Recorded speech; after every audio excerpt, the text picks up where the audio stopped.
माधव कुंज बिहारी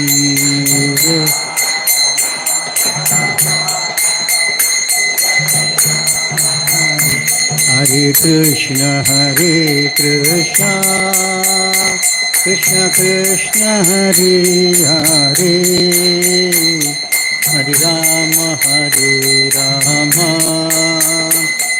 राम राम हरे हरे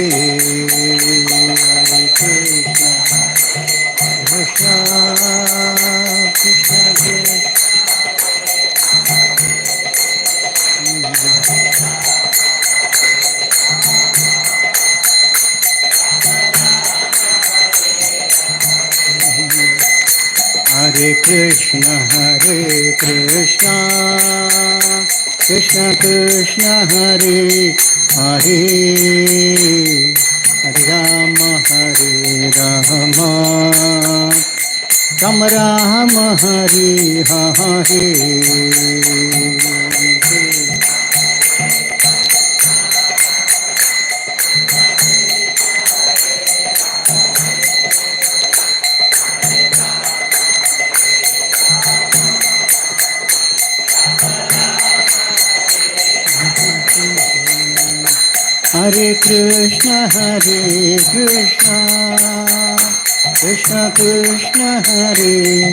हरे हरे राम राम हरे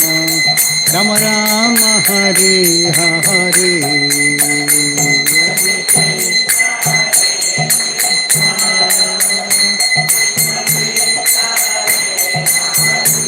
हरे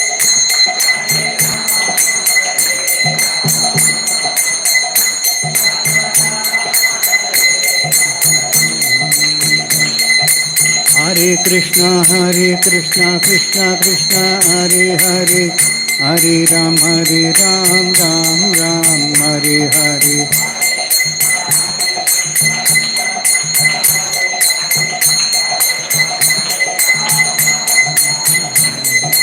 हरे कृष्ण कृष्ण कृष्ण हरे हरे हरे राम राम हरे हरे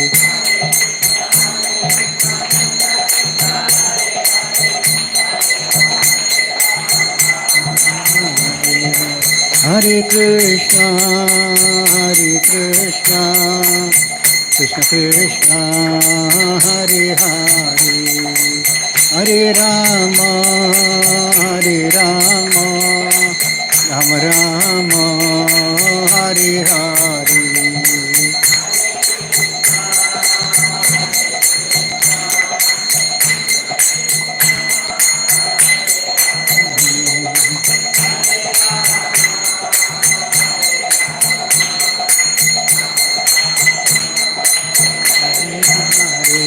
जय प्रभुपदा जय प्रभुपदा जय प्रभुपदा शील प्रभुपदा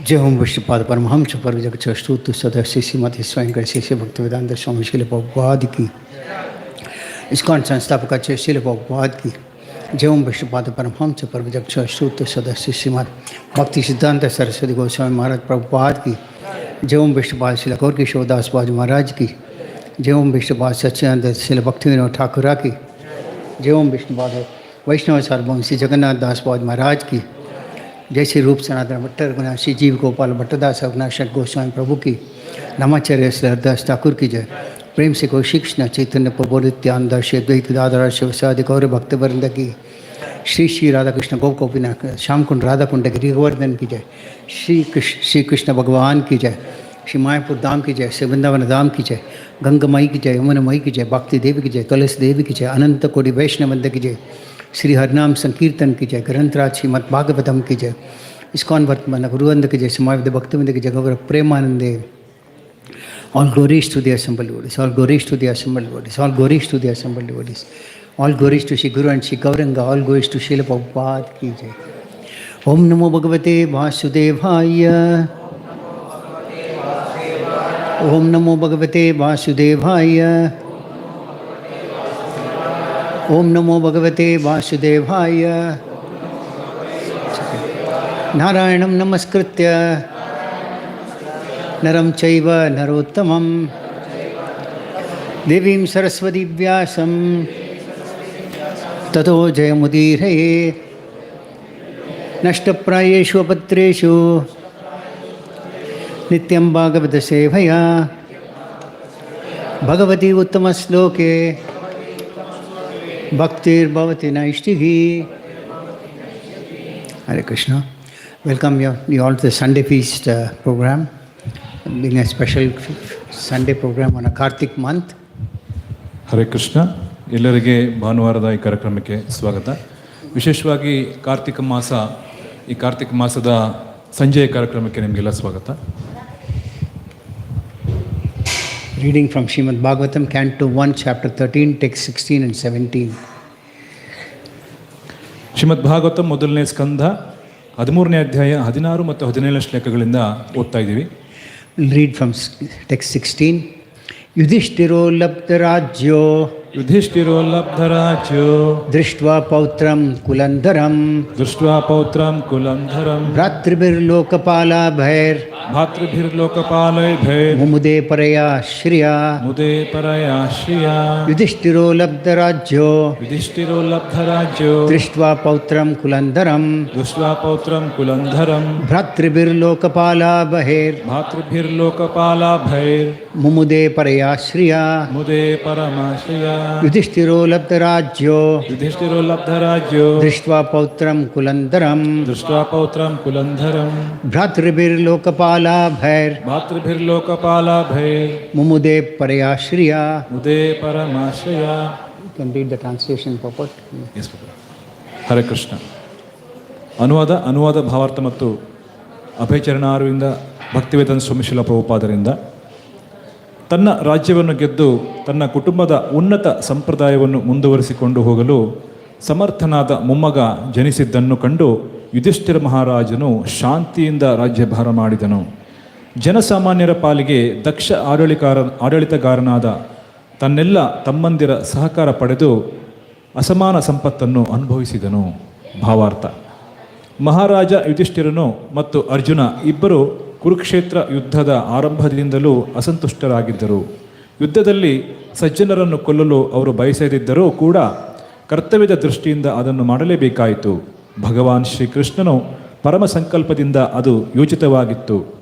ಯುದ್ಧಾನಂತರ ಮಹಾರಾಜ ಯುಧಿಷ್ಠಿರನು ಅಂತಹ ಸಾಮೂಹಿಕ ಕೊಲೆಯಿಂದಾಗಿ ಅಸಂತುಷ್ಟನಾಗಿದ್ದನು. ವಾಸ್ತವವಾಗಿ ಪಾಂಡವರ ನಂತರ ಕುರುವಂಶವನ್ನು ಮುಂದುವರಿಸಲು ಯಾರೂ ಇರಲಿಲ್ಲ. ಉಳಿದ ಒಂದೇ ಭರವಸೆಯೆಂದರೆ ಅವನ ಸೊಸೆ ಉತ್ತರೆಯ ಗರ್ಭದಲ್ಲಿದ್ದ ಮಗು ಮಾತ್ರ. ಅಶ್ವತ್ಥಾಮನು ಈ ಮಗುವಿನ ಮೇಲೆ ದಾಳಿ ಮಾಡಿದನು. ಆದರೆ ಭಗವಂತನ ಅನುಗ್ರಹದಿಂದ ಮಗು ಬದುಕಿ ಉಳಿಯಿತು. ಹೀಗೆ ಎಲ್ಲ ಕ್ಷೋಭೆಗಳು ಪರಿಹಾರವಾಗಿ ರಾಜ್ಯದಲ್ಲಿ ಶಾಂತ ಸ್ಥಿತಿ ಪುನಃ ಸ್ಥಾಪಿತವಾದ ಮೇಲೆ ಬದುಕಿ ಉಳಿದಿದ್ದ ಮಗು ಪರೀಕ್ಷಿತನನ್ನು ಕಂಡು ಯುಧಿಷ್ಠಿರನು ಸಂತೃಪ್ತನಾದನು. ಯಾವಾಗಲೂ ಮಾಯಾಮಯವೂ ಅನಿತ್ಯವೂ ಆದ ಈ ಐಹಿಕ ಸುಖದಲ್ಲಿ ಅವನಿಗೆ ಅಷ್ಟಾಗಿ ಆಕರ್ಷಣೆ ಇರಲಿಲ್ಲ.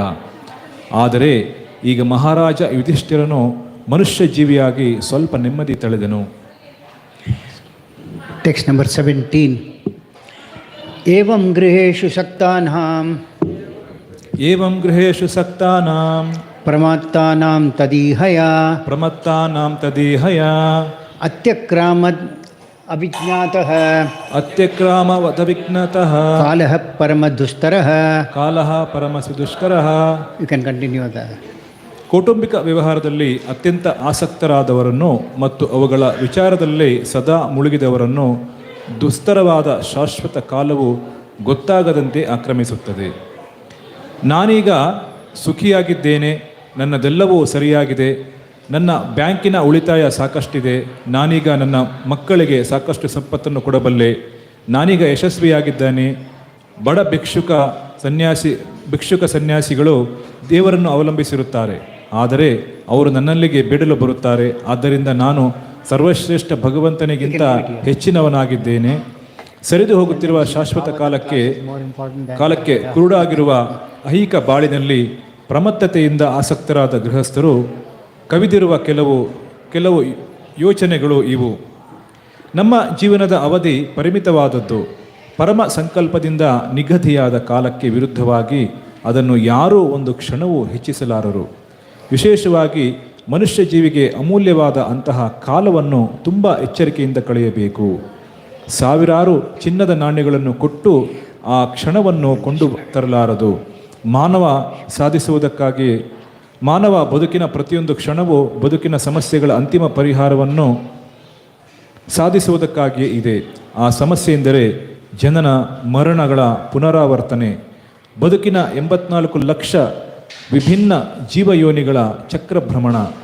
ಜನನ ಮರಣ ರೋಗ ಮುಪ್ಪುಗಳಿಗೆ ವಿಷಯವಾದ ಈ ಐಹಿಕ ದೇಹವು ಜೀವಿಯ ಅರ್ಹತೆಗೆ ಕಾರಣವಾಗಿದೆ. ಇಲ್ಲದಿದ್ದಲ್ಲಿ ಜೀವಿಯು ಶಾಶ್ವತವೇ. ಅವನೆಂದೂ ಹುಟ್ಟುವುದೂ ಇಲ್ಲ, ಸಾಯುವುದೂ ಇಲ್ಲ. ಮೂರ್ಖರು ಈ ಸಮಸ್ಯೆಯನ್ನು ಮರೆತು ಬಿಡುತ್ತಾರೆ. ಬದುಕಿನ ಸಮಸ್ಯೆಗಳನ್ನು ಹೇಗೆ ಪರಿಹರಿಸಬೇಕೆಂದು ಅವರು ತಿಳಿದಿರುವುದೇ ಇಲ್ಲ. ಅರಿವಿಗೆ ಬಾರದೆ ಕಳೆದು ಹೋಗುವ ಶಾಶ್ವತ ಕಾಲವನ್ನು ತಿಳಿಯದೆ ಅನಿತ್ಯವಾದ ಸಾಂಸಾರಿಕ ವ್ಯವಹಾರಗಳಲ್ಲಿ ಮುಳುಗಿರುತ್ತಾರೆ. ಅವರ ಬದುಕಿನ ಪರಿಮಿತವಾದ ಅವಧಿ ಜನನ ಮರಣ ರೋಗ ಮುಪ್ಪುಗಳ ಪುನರಾವರ್ತನೆ ಎಂಬ ಮಹಾ ಸಮಸ್ಯೆಗಳಲ್ಲಿ ಯಾವ ಪರಿಹಾರವೂ ಇಲ್ಲದೆ ಪ್ರತಿ ಕ್ಷಣವೂ ಕ್ಷೀಣವಾಗುತ್ತಾ ಹೋಗುತ್ತದೆ. ಇದನ್ನೇ ಮಾಯೆ ಎಂದು ಕರೆಯಲಾಗಿದೆ. ಆದರೆ ಇಂತಹ ಮಾಯೆ ಭಗವಂತನ ಭಕ್ತಿ ಸೇವೆಯಲ್ಲಿ ಜಾಗೃತರಾದವರ ಮೇಲೆ ಪರಿಣಾಮ ಬೀರಲಾರದು. ಯುಧಿಷ್ಠಿರ ಮಹಾರಾಜ ಮತ್ತು ತಮ್ಮಂದಿರಾದ ಪಾಂಡವರೆಲ್ಲ ಭಗವಾನ್ ಶ್ರೀಕೃಷ್ಣನ ಸೇವೆಯಲ್ಲಿ ನಿರತರಾಗಿದ್ದರು. ಅವರು ಐಹಿಕ ಪ್ರಪಂಚದ ಮಾಯಾಮಯ ಸುಖದ ಬಗ್ಗೆ ಅತ್ಯಲ್ಪ ಆಕರ್ಷಣೆಯನ್ನು ಹೊಂದಿದ್ದರು. ನಾವು ಈ ಹಿಂದೆ ಚರ್ಚಿಸಿದಂತೆ ಮಹಾರಾಜ ಯುಧಿಷ್ಠಿರನು ಭಗವಾನ್ ಮುಕುಂದನ ಮುಕ್ತಿಯನ್ನು ಕರುಣಿಸಬಲ್ಲ ಭಗವಂತನ ಸೇವೆಯಲ್ಲಿ ಸ್ಥಿರನಾಗಿದ್ದನು. ಆದ್ದರಿಂದ ಅವನಿಗೆ ಸ್ವರ್ಗ ಸಾಮ್ರಾಜ್ಯದಲ್ಲಿ ದೊರಕುವಂತಹ ಬದುಕಿನ ಸೌಖ್ಯಗಳ ಬಗ್ಗೆ ಕೂಡ ಆಕರ್ಷಣೆ ಇರಲಿಲ್ಲ. ಏಕೆಂದರೆ ಬ್ರಹ್ಮಲೋಕದಲ್ಲಿ ಲಭಿಸುವ ಸುಖ ಕೂಡ ಅನಿತ್ಯ ಮತ್ತು ಮಾಯಾಮಯವಾಗಿದೆ. ಜೀವಿಯು ಶಾಶ್ವತನಾದ್ದರಿಂದ ಭಗವತ್ ಸಾಮ್ರಾಜ್ಯದ ಶಾಶ್ವತ ಧಾಮ ಪರಮವ್ಯೋಮದಲ್ಲಿ ಮಾತ್ರ ಆತ ಸುಖಿಸಬಲ್ಲ. ಅಲ್ಲಿಂದ ಮಾತ್ರ ಯಾರು ಈ ಜನನ ಮರಣ ರೋಗ ಮುಪ್ಪುಗಳ ಪುನರಾವರ್ತನೆ ಲೋಕಕ್ಕೆ ಮರಳಿ ಬರುವುದಿಲ್ಲ. ಶಾಶ್ವತ ಜೀವನವನ್ನು ದೊರಕಿಸಿಕೊಡದ ಈ ಬದುಕಿನ ಯಾವುದೇ ಸುಖ ಸಾಧನವಾಗಲಿ ಅಥವಾ ಯಾವುದೇ ಐಹಿಕ ಸುಖವಾಗಲಿ ಅದು ಶಾಶ್ವತ ಜೀವಿಗೆ ಮಾಯೆಯೇ ಸರಿ. ಇದನ್ನು ನಿಜವಾಗಿ ಅರಿತವನೇ ಪಂಡಿತ. ಅಂತಹ ಪಂಡಿತರು ಬ್ರಹ್ಮ ಸೌಖ್ಯಂ ಅಥವಾ ಪರಮ ಸುಖವೆಂದು ಕರೆಯಲಾದ ಅಪೇಕ್ಷಿತ ಗುರಿಯನ್ನು ಸಾಧಿಸಲು ಎಂತಹ ಐಹಿಕ ಸುಖವನ್ನು ತ್ಯಜಿಸಬಲ್ಲರು. ನಿಜವಾದ ದಿವ್ಯವಾದಿಗಳು ಈ ಪರಮ ಸುಖಕ್ಕಾಗಿ ಹಸಿದಿರುತ್ತಾರೆ. ಹೀಗೆ ಹಸಿದವನನ್ನು ಅನ್ನಾಹಾರವಲ್ಲದೆ ಬದುಕಿನ ಬೇರೆ ಸುಖ ಸಾಧನಗಳಿಂದ ಸಂತೋಷಪಡಿಸಲು ಆಗದೋ ಹಾಗೆ ಶಾಶ್ವತವಾದ ಪರಮ ಸುಖಕ್ಕಾಗಿ ಹಸಿದ ಮನುಷ್ಯನನ್ನು ಎಷ್ಟೇ ಐಹಿಕ ಸುಖದಿಂದಲೂ ತೃಪ್ತಿಪಡಿಸಲು ಆಗಲಾರದು. ಆದ್ದರಿಂದ ಈ ಶ್ಲೋಕದಲ್ಲಿ ವರ್ಣಿಸಲಾದ ಬೋಧವು ಮಹಾರಾಜ ಯುಧಿಷ್ಠಿರನಾಗಲಿ ಅವನ ಸೋದರರಿಗಾಗಲಿ ತಾಯಿಗಾಗಲಿ ಅನ್ವಯವಾಗಲಾರದು. ಇದು ಧೃತರಾಷ್ಟ್ರನಂತಹ ವ್ಯಕ್ತಿಗಳಿಗಾಗಿಯೇ ಇರುವಂತಹದು. ಅವನಿಗಾಗಿಯೇ ವಿದುರನು ವಿಶೇಷವಾಗಿ ಪಾಠ ಕಲಿಸಲು ಆಗಮಿಸಿದ್ದನು. ಓಂ ಜ್ಞಾನತಿಮಿರಾಂಧಸ್ಯ ಜ್ಞಾನಾಂಜನಶಲಾಕಯ ಚಕ್ಷುರ್ಮಿಲಿತಂ ಯೇನ ತಸ್ಮೈ ಶ್ರೀ ಗುರವೇ ನಮಃ. ಶ್ರೀ ಚೈತನ್ಯ ಮನೋಭೀಷ್ಟಂ ಸ್ಥಾಪಿತಂ ಯೇನ ಭೂತಲೆ ಸ್ವಯಂ ರೂಪಕಥಾ ಮಹ್ಯಂ ದದಾತಿ ಸ್ವಪದಾಂತಿಕಂ. ವಂದೇಹಂ ಶ್ರೀಗುರೋ ಶ್ರೀವಿದಪದಕಮಲಂ ಶ್ರೀಗುರುನ್ ವೈಷ್ಣವಾಂಶ್ಚ ಶ್ರೀರೂಪಂ ಸಾಗ್ರಜಾತಂ ಸಗುಣ ರಘುನಾಥಾನ್ವಿತಂ ತಂ ಸಜೀವಂ ಸಾದ್ವೈತಂ ಸಾವಧೂತಂ ಪರಿಜನಸಹಿತಂ ಕೃಷ್ಣ ಚೈತನ್ಯ ದೇವಂ ಶ್ರೀ ರಾಧಾಕೃಷ್ಣ ಪಾದಾನ್ ಸಗುಣ ಲಲಿತಾ ಶ್ರೀ ವಿಶಾಖಾನ್ವಿತಾಂಶ್ಚ. ಹೇ ಕೃಷ್ಣ ಕರುಣಾ ಸಿಂಧೋ ದೀನಬಂಧೋ ಜಗತ್ಪತೆ ಗೋಪೇಶ ಗೋಪಿಕಾ ಕಾಂತ ರಾಧಾಕಾಂತ ನಮೋಸ್ತುತೆ. ತಪ್ತಕಾಂಚನ ಗೌರಾಂಗಿ ರಾಧೇ ವೃಂದಾವನೇಶ್ವರಿ ವೃಷಭಾನುಸುತೆ ದೇವಿ ಪ್ರಣಮಾಮಿ ಹರಿಪ್ರಿಯೆ. ವಾಂಛಾಕಲ್ಪತರುಭ್ಯಶ್ಚ ಕೃಪಾಸಿಂಧುಭ್ಯೇವ ಚ ಪತಿತಾನಾಂ ಪಾವನೇಭ್ಯೋ ವೈಷ್ಣವೇಭ್ಯೋ ನಮೋ ನಮಃ. ಜೈ ಶ್ರೀ ಕೃಷ್ಣ ಚೈತನ್ಯ ಪ್ರಭು ನಿತ್ಯಾನಂದ ಶ್ರೀ ಅದ್ವೈತ ಗದಾಧರ ಶಿವಾಸಾದಿ ಗೌರಭಕ್ತವೃಂದ. ಹರೇ ಕೃಷ್ಣ ಕೃಷ್ಣ ಕೃಷ್ಣ ಹರೇ ಹರೇ ಹರೇ ರಾಮ ರಾಮ ರಾಮ ಹರೇ ಹರೇ. ಮೋಹಂ ಕರೋದಿ ವಾಚಲಂ ಪಂಗಂ ಲಂಘಯತೆ ಗಿರಿಮತ್ಕೃಪಾತಮಹಂ Vande Shri ಗುರುಂ ದಿನತಾರಣಂ ಪರಮಾನಂದಮಾಧವಂ Shri ಚೈತನ್ಯಮೀಶ್ವರಂ. Hare Krishna. So in this chapter entitled Dhritarashtra quits home, here we say the description is given as to how Yudhishthira Maharaj, after winning the battle, was comfortably placed. ಈ ಒಂದು ಸಂವಾದದಲ್ಲಿ ಯುಧಿಷ್ಠಿರ ಮಹಾರಾಜ ಅವರ ಧೃತರಾಷ್ಟ್ರ ಯಾವ ರೀತಿ ಗೃಹತ್ಯಾಗ ಮಾಡ್ತಾರೆ ಅನ್ನೋದ್ರ ಬಗ್ಗೆ ಸಂಕ್ಷಿಪ್ತವಾಗಿ ಇದರಲ್ಲಿ ಹೇಳಿದ್ದಾರೆ. So neither Yudhishthira Maharaj nor Arjuna were in favor of the battle even before the battle started, because they knew that many of their kith and kin are fighting on the other side. Arjuna ಆಗಲಿ ಯುಧಿಷ್ಠಿರ ಆಗಲಿ ಈ ಒಂದು ಮಹಾಭಾರತ ಯುದ್ಧವನ್ನು ಬಯಸಿರಲಿಲ್ಲ. ಏಕೆಂದರೆ ಶ್ರೇಷ್ಠರಾದಂತಹ ತನ್ನ ಗುರುಗಳಾಗಿರ್ಬೋದು ಮತ್ತು ಇತರ ಹಿರಿಯರಾಗಿರ್ಬೋದು ಅವರೆಲ್ಲರನ್ನ ವಧೆ ಮಾಡೋಕ್ಕೆ ಅವರು ಇಷ್ಟಪಡಲಿಲ್ಲ. So after the battle also they were unhappy because many soldiers from both the sides got killed. ಈ ಯುದ್ಧ ಆದ ನಂತರ ಸಹ ಯುಧಿಷ್ಠಿರ ಆಗಲಿ ಅರ್ಜುನ ಆಗಲಿ ತೃಪ್ತರಾಗಿರಲಿಲ್ಲ. ಯಾಕೆಂದರೆ ಎರಡೂ ಕಡೆ ಸಾಕಷ್ಟು ಜನ ಅವರ ಬಂಧುಗಳು ಹಿರಿಯರು ವಧೆಯಾಗಿದ್ದರು.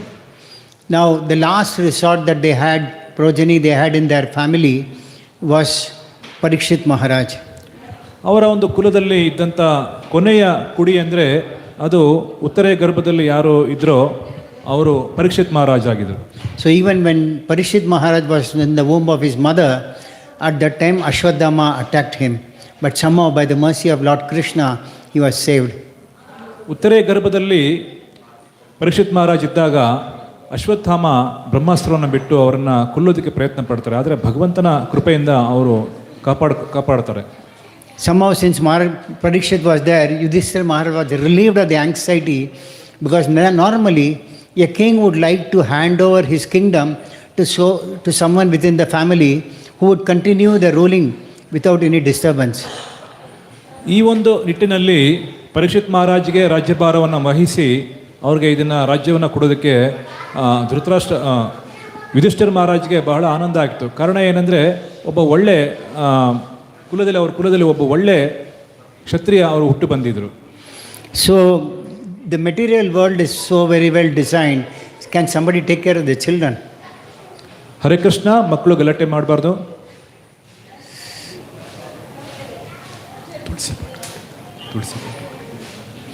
So the material world is so designed, one can never be situated in the mode of happiness all the time.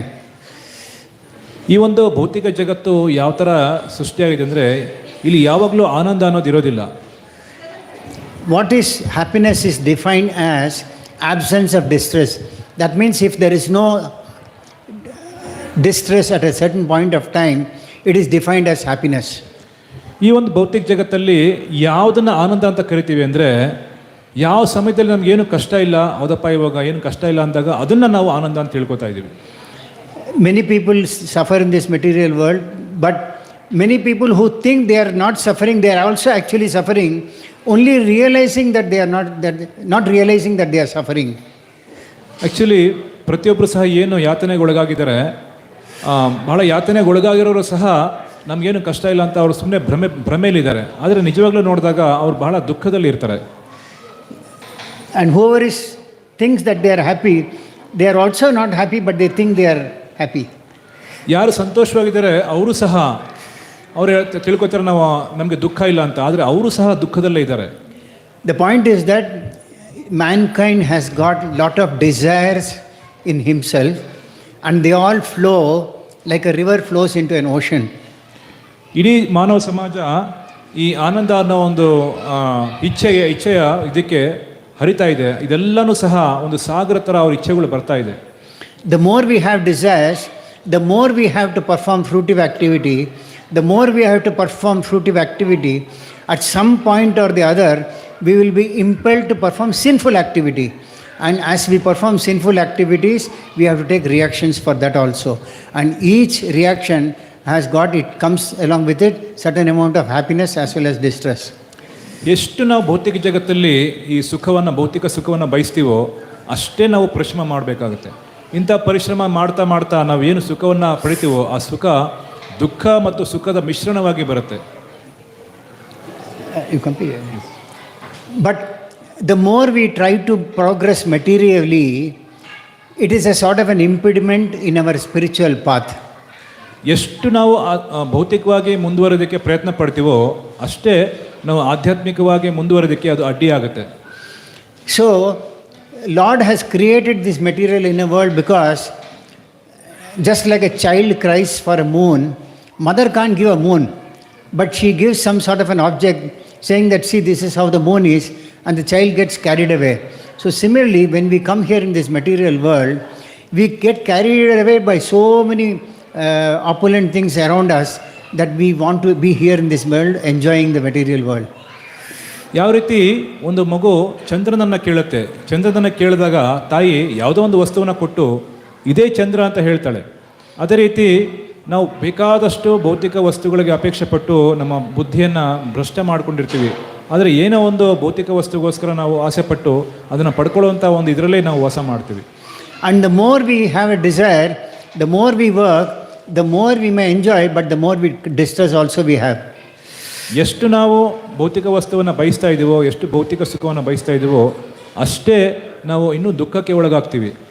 For example, people generally these days desire somehow or other they should go to America.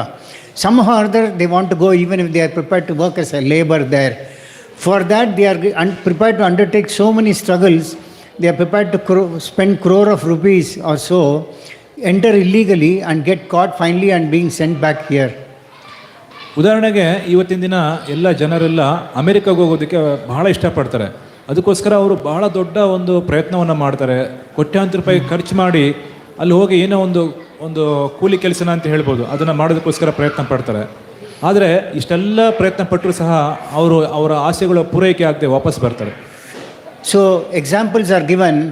For example, a fish when it is in a shallow water, it realizes sometime or other it doesn't realize that it is going to die, but then it thinks that he is there within the water.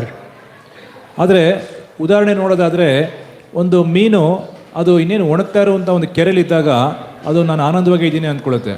ಆದರೆ ಇನ್ನೇನು ಬಹಳ ಬೇಗ ನೀರೆಲ್ಲ ಒಣಗೋದ್ಮೇಲೆ ಆ ಮೀನು ಸತ್ತೇ ಸಾಯುತ್ತೆ. Similarly, a deer is always afraid of drinking water in a forest because the tigers are after it.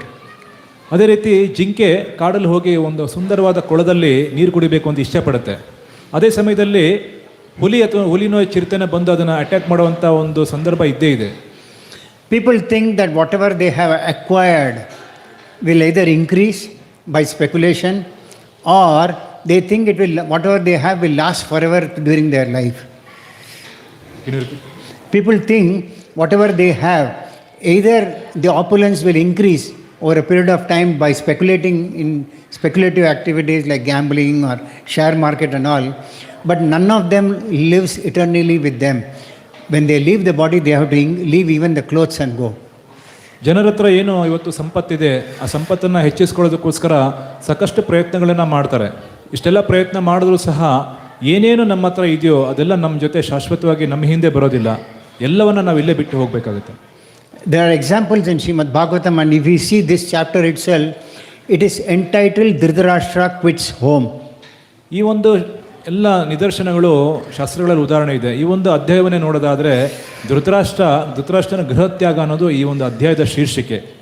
And the way Dhritarashtra lived in an opulent palace ruling a kingdom, he thought that he could not live a prosperous life as a king. Then he got attached to his son and he wanted his son to rule as a prosperous king. ಅವನಿಗೆ ಯಾವ ಥರ ಭ್ರಮೆ ಇತ್ತು ಅಂತ ಹೇಳಿದ್ರೆ, ಇಡೀ ಸಾಮ್ರಾಜ್ಯವನ್ನು ಅವನು ಆಳ್ತಾ ಇದ್ದ, ಆ ಒಂದು ಸಾಮ್ರಾಜ್ಯದ ಅಧಿಪತಿಯಾಗಿ ಅವನು ಇರಬೇಕು ಅಂತೇಳಿ ಬಯಸಿದ್ದ. ಆ ಒಂದು ಪರಿಸ್ಥಿತಿಯನ್ನು ಮುಂದುವರ್ಸೋಕ್ಕೋಸ್ಕರ ತನ್ನ ಮಗ ಮುಂದುವರಿಸಿ ಈ ರಾಜ್ಯವನ್ನು ಆಳಬೇಕು ಅಂತ ಬಯಸಿದ್ದ. Imagine a person at his level, he lost everything including his children. Even thereafter, he did not feel the necessity of that he is going to die sometime. ಅವನು ಇಡೀ ತನ್ನ ಮಕ್ಕಳ ಸಂತತಿಯನ್ನೆಲ್ಲ ಕಳ್ಕೊಂಡಿದ್ದ, ರಾಜ್ಯವನ್ನು ಕಳ್ಕೊಂಡಿದ್ದ. ಆದರೂ ಸಹ ತಾನು ಇನ್ನೂ ಸ್ವಲ್ಪ ಸುಖವಾಗಿರ್ಬೋದು ಅಂತಲೇ ಬಯಸ್ತಾ ಇದ್ದ. And finally, Vidura, whom his son insulted and threw him out of the palace, he himself came back out of his compassion in the interest of Dhritarashtra. ಕೊನೆಯದಾಗಿ ವಿದುರ ತನ್ನ ಮಗ ಧೃತರಾಷ್ಟ್ರನ ಮಗ ಬಹಳ ದುಷ್ಟತನದಿಂದ ವಿದುರನ್ನ ಹೊರಗಡೆ ಹಾಕಿದರು. ಕೊನೆಗೆ ಧೃತರಾಷ್ಟ್ರನ ಮೇಲೆ ಅವ್ರಿಗೆ ಕೃಪೆ ಬಂದು ಅವರೇ ಬಂದು ಇವರಿಗೆ ಬುದ್ಧಿ ಹೇಳುವಂಥ ಪರಿಸ್ಥಿತಿ ನಿರ್ಮಾಣ ಆಗಿತ್ತು. That is a sadhu, still he had compassion for Dhritarashtra. ಆ ರೀತಿ ಸಾಧುಗಳು ಇನ್ನೊಬ್ಬರ ಮೇಲೆ ಅನುಕಂಪ ತೋರಿಸ್ತಾರೆ. ಅದೇ ರೀತಿ ವಿದುರ ಧೃತರಾಷ್ಟ್ರನ ಮೇಲೆ ಅನುಕಂಪವನ್ನು ತೋರಿಸ್ತಾ ಇದ್ರು. So it is mentioned that there is no place for happiness in this material world, and Chaitanya Mahaprabhu himself declared this world as Dukkhalayam Ashashvatam. It is eternally full of distress. ಈ ಒಂದು ಭೌತಿಕವಾದಂಥ ಜೀವನ ದುಃಖಾಲಯ ಮತ್ತು ಅಶಾಶ್ವತ. ಶ್ರೀ ಚೈತನ್ಯ ಮಹಾಪ್ರಭು ಖುದ್ದಾಗಿ ಅವರು ಹೇಳ್ತಾ ಇದ್ದಾರೆ, ಈ ಒಂದು ಜಗತ್ತಲ್ಲಿ ನಾವು ಆನಂದ ಪಡುವಂಥದ್ದು ಆಧ್ಯಾತ್ಮಿಕತೆ ಬಿಟ್ಟರೆ ಬೇರೆ ಏನೂ ಇಲ್ಲ. One who has realized this is an intelligent person, but one who has not realized this is a fool. ಯಾರು ಇದನ್ನು ಮನಗಾಣ್ತಾರೋ, ಅರ್ಥ ಮಾಡ್ಕೋತಾರೋ ಅವರು ಬಹಳ ಬುದ್ಧಿವಂತರು. ಯಾರು ಈ ದೃಷ್ಟಿಯಿಂದ ಜೀವನವನ್ನು ನೋಡೋದಿಲ್ವೋ ಬಹಳ ಅವರು ಮೂರ್ಖರಾಗಿದ್ದಾರೆ. So here in this purport, Srila Prabhupada mentions in the last line two very important points as far as happiness is concerned. ಈ ಒಂದು ಭಾವಾರ್ಥದಲ್ಲಿ ಶ್ರೀಲ ಪ್ರಭುಪಾದರು ಆನಂದ ಅಂದರೆ ಏನು ಅನ್ನೋದ್ರ ಬಗ್ಗೆ ಎರಡು ವಿಚಾರಗಳನ್ನು ಬಹಳ ಸ್ಪಷ್ಟವಾಗಿ ಹೇಳ್ತಾ ಇದ್ದಾರೆ. He said that material happiness is illusory. That is, it's not real. We perceive it as real, but actually it is not real. Illusion means that which is not. ಇಲ್ಲಿ ಭೌತಿಕ ಜಗತ್ತು ಇಲ್ಲಿ ಏನು ದೊರೆಯುವಂಥ ಸುಖ ಏನಿದೆ ಅದು ಮಾಯೆಯಿಂದ ಒಳಗಾಗಿದೆ. ಮಾಯೆ ಅಂದರೆ ಯಾವುದು ಇಲ್ಲವೋ ಅದು, that which is not. ಅದೇ ಯಾವುದು ಇಲ್ಲವೋ ಅದನ್ನು ನಾವು ಇದೆ ಅಂತ ತಿಳ್ಕೊತೀವಲ್ಲ ಅದೇ ಮಾಯೆ. And second thing is it is temporary. It doesn't last forever. ಎರಡನೇದಾಗಿ ಅದು ಅಶಾಶ್ವತ ಆಗಿರೋದು, ಅದು ಮುಂದೆ ಶಾಶ್ವತವಾಗಿ ನಮ್ಮ ಜೊತೆ ಇರೋದಿಲ್ಲ. So two things are there. You must always keep in mind. One is it is an illusion, and second thing it is temporary. ಎರಡು ವಿಚಾರಗಳು. ಒಂದು, ಇದು ಮಾಯಾ ಶಕ್ತಿಯಿಂದ ಏನೋ ನಮಗೆ ಇದು ಸುಖ ಇದೆ ಅನ್ನಿಸ್ತಾ ಇದೆ. ಎರಡನೇದಾಗಿ ಅದು ಏನಿದೆ ಟೆಂಪರರಿ, ಅಂದರೆ ಬಹಳ ಅಶಾಶ್ವತವಾಗಿರೋದು.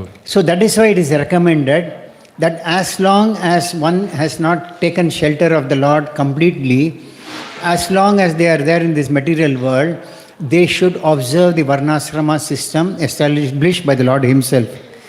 ಯಾರು ಈ ಒಂದು ಸತ್ಯವನ್ನು ಅರ್ಥ ಮಾಡ್ಕೋತಾರೋ, ಭಗವಂತರಿಗೆ ಸಂಪೂರ್ಣವಾಗಿ ಶರಣಾಗತಿ ಆಗದೆ ಇರೋರು, ಅಂದರೆ ಭಗವಂತನಿಗೆ ಸಂಪೂರ್ಣ ಶರಣಾಗತಿ ಆಗಿಲ್ಲ, ಅವರು ಖಂಡಿತವಾಗಲೂ ಈ ವರ್ಣಾಶ್ರಮ ಪದ್ಧತಿಯಲ್ಲಿ ಏನು ನಿಯಮಗಳು ಬರ್ತಾ ಇದೆ ಅದನ್ನು ಪಾಲನೆ ಮಾಡಲೇಬೇಕು. What is that varnashrama system? It is established by the Lord, which is mentioned in Bhagavad Gita, 4 varnas and 4 ashramas. The 4 varnas are Brahmana, Kshatriya, Vaishya, Shudra, and the ashramas are Brahmachari, Grihastha, Vanaprastha, Sannyasi. ಆದರೆ ಭಗವದ್ಗೀತೆಯಲ್ಲಿ ಕೃಷ್ಣ ಹೇಳ್ತಾರೆ, ನಾನೇ ಈ 4 ವರ್ಣಗಳು ಮತ್ತು ಆಶ್ರಮಗಳನ್ನು ನಿರ್ಮಾಣ ಮಾಡಿದ್ದೀನಿ ಅಂತ. ಮೊದಲನೇದಾಗಿ 4 ವರ್ಣಗಳೇನು? ಬ್ರಾಹ್ಮಣ, ಕ್ಷತ್ರಿಯ, ವೈಶ್ಯ ಮತ್ತು ಶೂದ್ರ. ಅದೇ ರೀತಿ 4 ಆಶ್ರಮಗಳೇನು? ಬ್ರಹ್ಮಚರ್ಯ, ಗೃಹಸ್ಥ, ವಾನಪ್ರಸ್ಥ ಮತ್ತು ಸನ್ಯಾಸ. So as long as we are here, till we are not surrendered, we should observe this varnashrama system. Plus, side by side, we must observe this sadhana bhakti. What is this sadhana bhakti? You are all coming and hearing some Bhagavad Gita or Srimad Bhagavatam Katha, and you must chant your rounds, honor Krishna Prasada, see the archana of the Lord. This is all is sadhana bhakti. We are all beginners in the path of bhakti. Once we cross all these stages and reach Raganuga Bhakti, which is a long, long way to go till many births, we don't know. We must observe these principles for proper maintenance of our life. ಈ ಕಲಿಯುಗದಲ್ಲಿ ವರ್ಣಾಶ್ರಮ ಪದ್ಧತಿ ಪ್ರಕಾರ ನಮಗೆ ಕೊಟ್ಟಿರುವಂಥ ಸಾಧನ ಭಕ್ತಿ ಏನಿದೆ, ಇದು ದೇವಸ್ಥಾನಕ್ಕೆ ನಾವು ಬರ್ತೀವಿ, ಶ್ರವಣವನ್ನು ಮಾಡ್ತೀವಿ, ಕೀರ್ತನೆಯನ್ನು ಮಾಡ್ತೀವಿ, ಭಗವಂತನ ಶ್ರೀ ವಿಗ್ರಹದ ದರ್ಶನವನ್ನು ಮಾಡ್ತೀವಿ, ಶಾಸ್ತ್ರಗಳನ್ನು ಪಠನೆ ಮಾಡ್ತೀವಿ. ಇದನ್ನು ಈ ಒಂದು ಸಾಧನ ಭಕ್ತಿ ನಮಗೆ ಸಿದ್ಧ ಆಗಿದೆ. ಯಾಕೆಂದರೆ ಇದು ಈ ಸಾಧನ ಭಕ್ತಿ ನಮಗೆ ಒಳ್ಳೆಯದು. ಇನ್ನೂ ಮುಂದುವರೆದಂಥ ಹಂತ ಅದು ರಾಗಾನುಗ ಭಕ್ತಿ ಅಂತ. ರಾಗಾನುಗ ಭಕ್ತಿಯಲ್ಲಿ ಒಬ್ಬ ಭಕ್ತನಿಗೆ ಬೇರೆ ಏನೂ ಬೇಕಾಗಿಲ್ಲ, ಕೃಷ್ಣನ ಬಿಟ್ಟು ಬೇರೆ ಏನೂ ಬೇಕಾಗಿಲ್ಲ. ಅಂಥ ಒಂದು ಸ್ಥಿತಿಯನ್ನು ನಾವು ಗಳಿಸೋದಕ್ಕೆ ಬಹಳ ಬಹಳ ಜನ್ಮಗಳೇ ಆಗುತ್ತೆ. Now we go to text number 17, where there is an emphasis on the subject matter, time. ಈಗ 17ನೇ ಶ್ಲೋಕದ ಒಂದು ಸಬ್ಜೆಕ್ಟ್ ಏನಿದೆ ಅಂದರೆ ಸಮಯ ಯಾವ ರೀತಿ ಕೆಲಸ ಮಾಡುತ್ತೆ, ಭೌತಿಕ ಜಗತ್ತಲ್ಲಿ ಮನುಷ್ಯರ ಮೇಲೆ ಸಮಯ ಯಾವ ರೀತಿ ಕೆಲಸ ಮಾಡುತ್ತೆ ಅನ್ನೋದನ್ನು ತಿಳ್ಕೊಳ್ಳೋಣ. So here it is mentioned, the translation, insurmountable eternal time. The time is something we cannot cross over. Time takes charge of us. We cannot take charge of time. ಇಲ್ಲಿ ಟ್ರಾನ್ಸ್ಲೇಷನಲ್ಲಿ ಹೇಳ್ತಾ ಇದ್ದಾರೆ, ಈ ಒಂದು ಕಾಲ ಯಾವ ಥರ ಇದೆ, ಈ ಕಾಲ ಪ್ರತಿಯೊಂದು ವಸ್ತುವನ್ನು ನಾಶ ಮಾಡುವಂಥದ್ದು. ಅದು ಯಾವತ್ತೂ ಬೇರೆ ಮಾಡೋಕ್ಕಾಗಲ್ಲ ನಮ್ಮಿಂದ. Also time is eternal, and these two factors, they overcome those who are attached to their family, and they are always engrossed in thoughts of family. ಆದರೆ ಈ ನಿಯಮಗಳು ಎಲ್ಲಿವರೆಗೂ ಕೆಲಸ ಮಾಡ್ತವೆ ನಮ್ಮ ಮೇಲೆ ಅಂದರೆ, ಯಾವಾಗ ಈ ಜೀವನಕ್ಕೆ ಅತಿಯಾಗಿ, ನಮ್ಮ ಕುಟುಂಬದ ಜೀವನಕ್ಕೆ ಅತಿಯಾಗಿ ಅಂಟ್ಕೊಂಡಿರ್ತೀವೋ ಅಲ್ಲಿವರೆಗೂ ಈ ಕಾಲದ ನಿಯಮಗಳು ನಮ್ಮ ಮೇಲೆ ಪ್ರಭಾವ ಬೀರ್ತಾನೆ ಇರುತ್ತೆ. So generally, a class of men is described here. They think that I have enough money, I have a good family, now I am enjoying my family, and they think to be comfortably placed. ಈ ರೀತಿಯಾದಂತಹ ಭಾವನೆಗಳು ಯಾರಿಗಿರುತ್ತೆ? ಕುಟುಂಬಿಕ ಜೀವನದಲ್ಲಿ ನನಗೆ ಬಹಳ ದೊಡ್ಡದಾದಂಥ ಪರಿವಾರ ಇದೆ, ನನ್ನ ಹತ್ರ ಬಹಳಷ್ಟು ಹಣ ಇದೆ, ಅದನ್ನು ಖರ್ಚು ಮಾಡಿ ನಾನು ನನ್ನ ಕುಟುಂಬಿಕ ಜೀವನವನ್ನು ಬಹಳ ಚೆನ್ನಾಗಿ ನಡೆಸಬಹುದು ಅನ್ನೋವಂಥ ಭ್ರಮೆಯಲ್ಲಿ ಇವರು ಒಳಗಾಗಿರ್ತಾರೆ. And these beggars and sannyasis, they come to beg from me, and I am as good as God or even more than God. ಈ ಸನ್ಯಾಸಿಗಳಿಗೆ ಅವ್ರಿಗೆ ಬೇರೆ ಏನು ಆಶ್ರಯ ಇಲ್ಲ, ಅವ್ರು ನಮ್ಮ ಹತ್ರ ಬಂದು ಭಿಕ್ಷೆ ಬೇಡ್ತಾರೆ, ಹಾಗಾಗಿ ನಾನು ಅವ್ರಿಗೆ ದೇವ್ರ ಥರ ಅನ್ನೋ ಒಂದು ಭಾವನೆಯಲ್ಲಿ ಅವರು ಬರ್ತಾರೆ. They don't know that time is passing very fast. ಅವ್ರಿಗೆ ಗೊತ್ತಿಲ್ಲ ಈ ಸಮಯ ಎಷ್ಟು ವೇಗವಾಗಿ ಹೋಗ್ತಾ ಇದೆ ಅಂತ. If you see our watch, the second hand, it keeps on moving like this. 1 second it moves. You can't even see the measurement 1 second. That is the way it moves. If it has moved, you can't bring it back. So 1 second of our life that has gone can never come back, even if you pay millions of dollars or millions of pounds or millions of crores of rupees. ನಾವು ನೋಡ್ಬೋದು ಸಮಯ ಎಷ್ಟು ವೇಗವಾಗಿ ಹೋಗ್ತಾ ಇದೆ ಅಂದರೆ second ಮುಳ್ಳನ್ನು ನೀವು ಗಮನಿಸಿ, ಒಂದೊಂದು ಸೆಕೆಂಡ್ ಸಹ ಅದು ನಿಲ್ಲೋದೇ ಇಲ್ಲ, ನಿರಂತರವಾಗಿ ಹೋಗ್ತಾ ಇದೆ. ಇಂಥ ಒಂದು ಸೆಕೆಂಡು ಏನಿದೆ ಆ ಕ್ಷಣ ಬಹಳ ಕಡಿಮೆ, ಅದನ್ನು ಯಾರೂ ಅದರಷ್ಟು ಮೈನ್ಯೂಟ್ ಯಾವುದೂ ಇಲ್ಲ. ಆದರೆ ಇಂಥ ಒಂದು ಸೆಕೆಂಡನ್ನು ಲಕ್ಷಾಂತರ ರೂಪಾಯಿ ಕೋಟ್ಯಾಂತರ ರೂಪಾಯಿ ಕೊಟ್ಟು ಸಹ ನಾವು ಹಿಂದಕ್ಕೆ ಪಡೆಕೊಳ್ಳೋಕ್ಕೆ ಸಾಧ್ಯ ಇಲ್ಲ. That value of this time can be realized only in the human form of life as to how to overcome the cycle of birth and death in this material world. ಈ ಒಂದು ಸಮಯದ ಪ್ರಭಾವವನ್ನು, ಈ ಒಂದು ಸಮಯ ಮಹತ್ವವನ್ನು ಮನುಷ್ಯ ಜೀವನದಲ್ಲಿ ಮಾತ್ರ ಅರ್ಥ ಮಾಡ್ಕೋಬಹುದು. ಯಾಕೆಂದರೆ ಕಳೆದು ಹೋದಂಥ ಸಮಯ ಮತ್ತೆ ಯಾವತ್ತೂ ಹಿಂದಿರುಗಿ ಬರೋದಿಲ್ಲ ಅಂತ ಮನುಷ್ಯ ಜೀವನದಲ್ಲಿ ಮಾತ್ರ ಗೊತ್ತಾಗುತ್ತೆ. Wrinkles develop in our body every moment. Hairs go graying every moment. Eyesight become weaker every moment. We are all wearing glasses, including me. So we must understand nothing is permanent in this world, including every part of our material body. ನಮಗೆ ಕಾಲ ಕಳೆದಂತೆ ಮೈಯಲ್ಲಿ ಚರ್ಮದಲ್ಲಿ ಸುಕ್ಕುಗಳು ಮೂಡಿ ಬರ್ತಾ ಇರುತ್ತೆ, ಮತ್ತು ತಲೆಯಲ್ಲಿ ಏನು ಬಿಳಿ ಕೂದಲು ಬರ್ತಾ ಇದೆ ಅದು ಬರ್ತಾ ಇರುತ್ತೆ, ಕಣ್ಣಿನ ಒಂದು ದೃಷ್ಟಿ ಏನಿದೆ ಮಂಜಾಗ್ತಾ ಇರುತ್ತೆ. ನಾವು ನೋಡ್ತಾ ನಮಗೆ ಇವತ್ತು ಎಲ್ಲರೂ ಕನ್ನಡಕಗಳನ್ನ ಹಾಕೋತಾ ಇದ್ದೀವಿ. ಈ ರೀತಿ ನಮ್ಮ ಶರೀರ ಸಹ ಪರ್ಮನೆಂಟಾಗಿ ಕೆಲಸ ಮಾಡೋದಿಲ್ಲ. The time that is lost, it doesn't come back. But we think, oh, if I had this much of time, I could have done this much. ಸಮಯ ಏನಿದೆ ಅದು ಹೋದ್ಮೇಲೆ ಮತ್ತೆ ಬರೋದಿಲ್ಲ. ನಾವು ಅವಾಗ ಯೋಚನೆ ಮಾಡ್ತೀವಿ, ಇಷ್ಟು ಸಮಯ ನಮ್ಗೆ ಇದ್ದಿದ್ರೆ ನಾವು ಇದೆಲ್ಲ ಮಾಡ್ಬೋದಾಗಿತ್ತು ಅಂತ. The present time causes anxiety. Every moment we are anxious. What is going to happen? What is going to happen? What is going to happen my children's exam?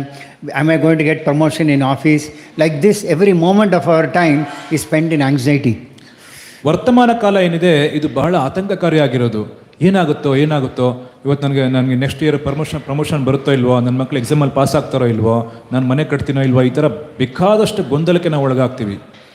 And the time as future causes fear in us. What will be my future? What will be the future of my family? What will be the future of my family's family? That is what is the fear that we have in the form of time. ಭವಿಷ್ಯ ಕಾಲ ನಮಗೆ ಭಯವನ್ನು ಉಂಟು ಮಾಡುತ್ತೆ. ಮುಂದೆ ಏನಾಗುತ್ತೋ, ನನ್ನ ಮಕ್ಕಳಿಗೆ ಏನು ಗತಿ ಆಗುತ್ತೋ, ಅಥವಾ ನನ್ನ ಕೌಟುಂಬಿಕ ಜೀವನ ಏನಾಗುತ್ತೋ, ಅಥವಾ ನನ್ನ ವ್ಯಾಪಾರ ಏನಾಗುತ್ತೋ, ಈ ರೀತಿ ಸಾಕಷ್ಟು ಭಯದಲ್ಲಿ ನಾವು ಇರ್ತೀವಿ. So we see here that Maharaj Yudhishthira, the Pandavas, they were all well-to-do after they won all the battlefield, but they were not affected by this time because they were all great devotees of the Lord. ಇಲ್ಲಿ ಪಾಂಡವರಾಗಿರ್ಬೋದು, ಕುಂತಿದೇವಿ ಆಗಿರ್ಬೋದು, ಧೃತರಾಷ್ಟ್ರ, ಇವರೆಲ್ಲ ಸಹ ಅವ್ರಿಗೆ ಗೊತ್ತು ಮುಂದೆ ಏನಾಗುತ್ತೆ ಏನಾಗಲ್ಲ ಅನ್ನೋದೆಲ್ಲ ಗೊತ್ತಿದ್ರೂ ಸಹ, ಫ್ಯೂಚರ್ ಅವ್ರಿಗೆ ಕಣ್ಮುಂದರೆ ಕಾಣ್ತಾ ಇದ್ರು ಸಹ ಅವ್ರಿಗೆ ಯಾವುದೇ ರೀತಿಯಾದಂಥ ಭಯ ಇಲ್ಲ. ಯಾಕೆ ಅಂತ ಹೇಳಿದ್ರೆ ಅವರು ಸಂಪೂರ್ಣವಾಗಿ ಭಗವಂತನ ಮೇಲೆ ನಿರ್ಭರ ಆಗಿದ್ರು. So Krishna himself as time, he devours everything in this world. All material objects, all living entities, he devours everybody. Not devours. Krishna ಈ ಎಲ್ಲ ಕಾಲದ ಮೂಲ ತತ್ವ ಆಗಿದ್ದಾರೆ. ಈ ಭೌತಿಕ ಜಗತ್ತಲ್ಲಿ ಎಲ್ಲ ವಸ್ತುಗಳನ್ನು, ಎಲ್ಲ ಜೀವಿಗಳನ್ನು ಅವರೇ ಕಾಲಗತ ಆಗಿ ಹಿಂದಕ್ಕೆ ತಗೋತಾರೆ. You can't see time. You can't, at the most you can see the clock, but you can't see how it is flowing, and you can't touch time also. ನಾವು ಸಮಯವನ್ನು ವಾಚಲ್ಲಿ ನೋಡ್ಬೋದು ಅಷ್ಟೇ, ಆದರೆ ಸಮಯದ ಪ್ರಭಾವವನ್ನು ನಾವು ತಡೆಯೋಕ್ಕಾಗಲಿ, ಸಮಯದ ಪ್ರಭಾವವನ್ನು ಅರ್ಥ ಮಾಡ್ಕೊಳ್ಳೋಕ್ಕೆ ನಮಗೆ ಸಾಧ್ಯ ಇಲ್ಲ. One day our clock will also stop. ಒಂದಿನ ನಮ್ಮ ಸಮಯ ಸಹ, ನಮ್ಮ ವೇಳೆ ಏನಿದೆ ಅದು ಸಹ ನಿಂತೋಗುತ್ತೆ. But after us time continues. That is why it is said time is eternal. ಒಂದಿನ ನಾವು ಸಹ ಹೋಗ್ತೀವಿ, ಆದರೂ ಸಹ ಸಮಯ ನಿಲ್ಲೋದಿಲ್ಲ. ಅದಕ್ಕೆ ಈ ಸಮಯವನ್ನು ಎಟರ್ನಲ್ ಅಂದರೆ ಶಾಶ್ವತ ಅಂತ ಹೇಳಿದ್ದಾರೆ. So it is very important for us to understand that you are all here today, that you see how valuable it is, that every second in our life counts. Some time back I read an article, somebody was going to his office. I think one of the bus drivers was driving a bus when he had an heart attack. Luckily some conductor saved the bus, everybody was saved. Imagine if the bus was driving at a speed and running at a high speed, and suddenly due to heart attack he died and it hit somewhere. How many passengers' lives could have got lost? So time is valuable for everybody. ಸಮಯ ಪ್ರತಿಯೊಬ್ಬರ ಜೀವನದಲ್ಲಿ ಬಹಳ ಮಹತ್ವಪೂರ್ಣವಾದಂಥ ನಿರ್ಧಾರಗಳನ್ನು ತಗೊಳುತ್ತೆ. ಯಾಕೆ ಅಂತ ಹೇಳಿದ್ರೆ, ಒಂದು ಬಸ್ನ ಡ್ರೈವ್ ಮಾಡ್ತಾ ಇರೋಂಥ ಒಬ್ಬ ಡ್ರೈವರ್, ಅವನಿಗೆ ಸಡನ್ನಾಗಿ ಹಾರ್ಟ್ ಅಟ್ಯಾಕ್ ಆದರೆ ಅದು ಎಷ್ಟು ಕಷ್ಟ ಅಂತ ಒಂದು ಸಂದರ್ಭ ಬಂದಿತ್ತು. ಆದರೆ ಬಸ್ ಕಂಡಕ್ಟರ್ ಆ ಒಂದು ಸಂದರ್ಭದಲ್ಲಿ ಅದನ್ನು ಕಂಟ್ರೋಲ್ ಮಾಡಿ ಎಲ್ಲ ಪ್ಯಾಸೆಂಜರ್ನ ಉಳಿಸ್ತಾರೆ. ಆ ರೀತಿ ಸಮಯ ಅನ್ನೋದು ಬಹಳ ಮಹತ್ವಪೂರ್ಣ ಆಗಿದೆ. ಎಲ್ಲರ ಜೀವನದಲ್ಲಿ ಸಮಯ ಬಹಳ ಪ್ರಭಾವವನ್ನು ಬೀರುತ್ತೆ. So everything in this material world gets destroyed over a period of time, but one thing is never destroyed, that is devotional service to the Lord. Lord is eternal, the jiva, the soul within us is eternal. The process of connection between the jiva and the Lord, which is called sambandha, that is also eternal. These never get destroyed. ಈ ಜಗತ್ತಲ್ಲಿರೋದು ಎಲ್ಲವೂ ನಾಶವಾದಾಗಲೂ ಕೂಡ ಒಂದು ಮಾತ್ರ ನಾಶ ಆಗೋದಿಲ್ಲ. ಅದೇನೆಂದರೆ ಭಕ್ತಿ ಸೇವೆ ಅಂತ ಹೇಳ್ತಾರೆ, ಡಿವೋಷನಲ್ ಸರ್ವಿಸ್. ಭಕ್ತಿ ಸೇವೆಯಲ್ಲಿ ಅವರು ಎಷ್ಟು ಒಂದು ಸ್ವಲ್ಪ ಮುಂದುವರೆದ್ರೂ ಸಹ ಅದು ಯಾವತ್ತೂ ನಾಶ ಆಗೋದಿಲ್ಲ. ಈ ಭಕ್ತಿ ಸೇವೆ ಮತ್ತು ಜೀವ ಎರಡು ಶಾಶ್ವತ ಆಗಿರೋದು, ಜೀವಾತ್ಮ ಸಹ ಶಾಶ್ವತ ಆಗಿರೋದು. ಈ ಜೀವಾತ್ಮ ಭಗವಂತನ ಜೊತೆ ಏನು ಸಂಬಂಧವನ್ನು ಸ್ಥಾಪನೆ ಮಾಡ್ಕೊಳ್ತಾ ಇದ್ದೇನೆ, ಆ ಒಂದು ಸಂಬಂಧ ಯಾವತ್ತೂ ಸಹ ಶಾಶ್ವತವಾಗಿರುತ್ತೆ. And this is relative. When I say relative, we may live for 100 years here, but this 100 years in Brahmaloka is something like 311 trillion years or something like that. And Brahma's life is insignificant compared to the breathing of Lord Mahavishnu. When Lord Mahavishnu exhales, so many universes come out, and when he inhales, they all go back to him. That is how the whole creation is. ನಮಗೆ ನಮ್ಮ ಜೀವಿತ ಕಾಲ ಬಹಳ ದೊಡ್ಡದಿರ್ಬೋದು, ಆದರೆ ನಮ್ಮ ಎಷ್ಟೋ ಜೀವಿತ ಕಾಲ ಬ್ರಹ್ಮನಿಗೆ ಕೇವಲ ಒಂದು ನಿಮಿಷ ಮಾತ್ರ. ಇಂಥ ಬ್ರಹ್ಮನ ಜೀವಿತ ಕಾಲ ಸಹ ನೋಡಬೇಕಂದ್ರೆ ಅವನ ಜೀವಿತ ಕಾಲನೂ ಬಹಳ ಅಲ್ಪ ಆಗಿದೆ. ಯಾಕೆ ಅಂತ ಹೇಳಿದ್ರೆ, ಮಹಾವಿಷ್ಣು ಯಾವಾಗ ಕಾರಣೋದಕ ಜಲದಲ್ಲಿ ಮಲಗಿ ಉಸಿರಾಡ್ತಾರೆ, ಅವರ ಉಸಿರಿಂದ ಮತ್ತು ರೋಮಕುಪ್ಪುಗಳಿಂದ ಅನೇಕ ಬ್ರಹ್ಮಾಂಡಗಳು ಹೊರಗಡೆ ಬರುತ್ತೆ. ಆ ಎಲ್ಲ ಸೃಷ್ಟಿ ಅನೇಕ ಕಾಲ, ಲಕ್ಷಾಂತರ ಕೋಟ್ಯಾಂತರ ವರ್ಷಗಳಿರುತ್ತೆ. ಮತ್ತೆ ಮಹಾವಿಷ್ಣು ಉಸಿರು ಎಳ್ಕೊಂಡಿದ ತಕ್ಷಣ ಎಲ್ಲ ಬ್ರಹ್ಮಾಂಡಗಳು ಅವ್ರ ಒಳಗಡೆ ಹೊರಟೋಗುತ್ತೆ. ಅಂದರೆ ಅವ್ರ ಉಸಿರು ಎಷ್ಟು ದೀರ್ಘ ಆಗಿದೆ ಅನ್ನೋದನ್ನು ನಾವು ಅರ್ಥ ಮಾಡ್ಕೋಬೋದು. So the same time which devours everything, also the same time as a representative of Krishna gives protection to all the jivas. The body is going to die, but the soul eternal will not die, but it will get a better shelter with every birth to those who perform devotional service to Krishna. ಆದರೆ ಈ ಅಶಾಶ್ವತ ಆಗಿದ್ರೂ ಸಹ ಕೃಷ್ಣ ಕೃಪೆ ಮಾಡಿ ಎಲ್ಲ ಜೀವಿಗಳಿಗೆ ಏನು ಬೋಧನೆ ಕೊಡ್ತಾ ಇದ್ದಾರೆ ಅಂತ ಹೇಳಿದ್ರೆ, ನೀವು ನನಗೆ ಶರಣಾಗತಿ ಆದರೆ ಖಂಡಿತವಾಗ್ಲೂ ನಾನು ನಿಮ್ಮನ್ನು ರಕ್ಷಣೆ ಮಾಡ್ತೀನಿ ಅಂತ ಹೇಳಿ ಅವರ ಭರವಸೆ ಕೊಡ್ತಾ ಇದ್ದಾರೆ. ಇದು ಅಶಾಶ್ವತ ಆಗಿರ್ಬೋದು, ಆದರೆ ಈ ಸಂಬಂಧ ಏನಿದೆ ಇದು ಅಶಾಶ್ವತ ಅಲ್ಲ. No one can overpower time. ಯಾರೂ ಸಹ ಸಮಯದ ಶಕ್ತಿಗಿಂತ ಅಧಿಕವಾದಂಥ ಶಕ್ತಿಯನ್ನು ವ್ಯಕ್ತಪಡಿಸೋದಕ್ಕೆ ಸಾಧ್ಯ ಇಲ್ಲ. Time is everywhere. ಸಮಯ ಎಲ್ಲ ಕಡೆ ಇದೆ. Time is present everywhere also. ಎಲ್ಲ ಕಡೆ, ಪ್ರತಿಯೊಂದು ಕಡೆ ಸಮಯ ವಾಸ್ತವವಾಗಿ ಇದೆ ವರ್ತಮಾನ ಕಾಲದಲ್ಲಿ. Time is destruction. It destroys everything. ಸಮಯ ಎಲ್ಲವನ್ನ ನಾಶ ಮಾಡುವಂಥದ್ದು. In fact, Krishna tells Arjuna in Bhagavad Gita that all except the Pandavas will be killed. ಅರ್ಜುನನಿಗೆ ಕೃಷ್ಣ ಹೇಳ್ತಾರೆ ಭಗವದ್ಗೀತೆಯಲ್ಲಿ, ನೀವು 5 ಜನ ಯಾರು ಪಾಂಡವರಿದ್ದೀರಲ್ಲ, ನಿಮ್ಮನ್ನ ಬಿಟ್ಟು ಇಲ್ಲಿ ಯಾರು ಮನೆಗೆ ಹೋಗೋದಿಲ್ಲ. And Arjuna could literally see, when he saw the universal form, all the Kauravas entering the mouth of the universal form into the jaws of death. Excepting the Pandavas, he saw everybody being crushed to death. Arjuna ಭಗವಂತನ ವಿಶ್ವರೂಪದಲ್ಲಿ ಎಲ್ಲ ಯೋಧರು ಆ ವಿಶ್ವರೂಪದ ಬಾಯಿಯೊಳಗಡೆ ಹೋಗ್ತಾ ಇದ್ದಾರೆ, ಮತ್ತು ಅದರ ಹಲ್ಲುಗಳಲ್ಲಿ ಸಿಕ್ಕಿ ಪುಡಿ ಪುಡಿ ಆಗ್ತಾ ಇರೋದನ್ನ ನೋಡ್ತಾ ಇದ್ದಾರೆ. ಪ್ರತಿಯೊಬ್ಬರು ಪಾಂಡವರನ್ನ ಬಿಟ್ಟು ಮಿಕ್ಕಿದವರು ಎಲ್ಲರೂ ಅದರೊಳಗಡೆ ಹೊರಟೋದ್ರು. Time does not sleep for a moment. It is very attentive to each and every individual body and every living entity. ಸಮಯ ಒಂದು ಕ್ಷಣ ಸಹ ನಿದ್ರೆ ಮಾಡೋದಿಲ್ಲ. ಅದು ಪ್ರತಿಯೊಂದು ಜೀವಿ ಮೇಲೆ ಎಲ್ಲರ ಸಮಯದಲ್ಲೂ ಒಂದೇ ಪ್ರಭಾವವನ್ನು ಬೀರುತ್ತೆ. We should not reach a stage we lament later, oh, I wasted my time watching TV. Rather, I utilize my time spending some time in the temple hearing some Krishna Katha. ನಾವು ಆಮೇಲೆ ಯೋಚನೆ ಮಾಡಿ ವ್ಯಥೆ ಪಡೋಕ್ಕಾಗಲ್ಲ. ಏಕೆಂತ ಹೇಳಿದ್ರೆ ನಾನು ಭಾಳಷ್ಟು ಸಮಯವನ್ನು ಜೀವನದಲ್ಲಿ ಹಾಳು ಮಾಡಿದ್ದೀನಿ, ಅಯ್ಯೋ ಈ ಅಮೂಲ್ಯವಾದಂಥ ಸಮಯವನ್ನು ಸ್ವಲ್ಪ ಕಾಲ ನಾನು ಮಂದಿರದಲ್ಲಿ ಬಂದು ಕಳೆದಿದ್ರೆ ಚೆನ್ನಾಗಿರ್ತಾ ಇತ್ತಲ್ಲ ಅಂತ ಹೇಳಿ ಆಮೇಲೆ ಯೋಚನೆ ಮಾಡೋಕ್ಕಾಗಲ್ಲ.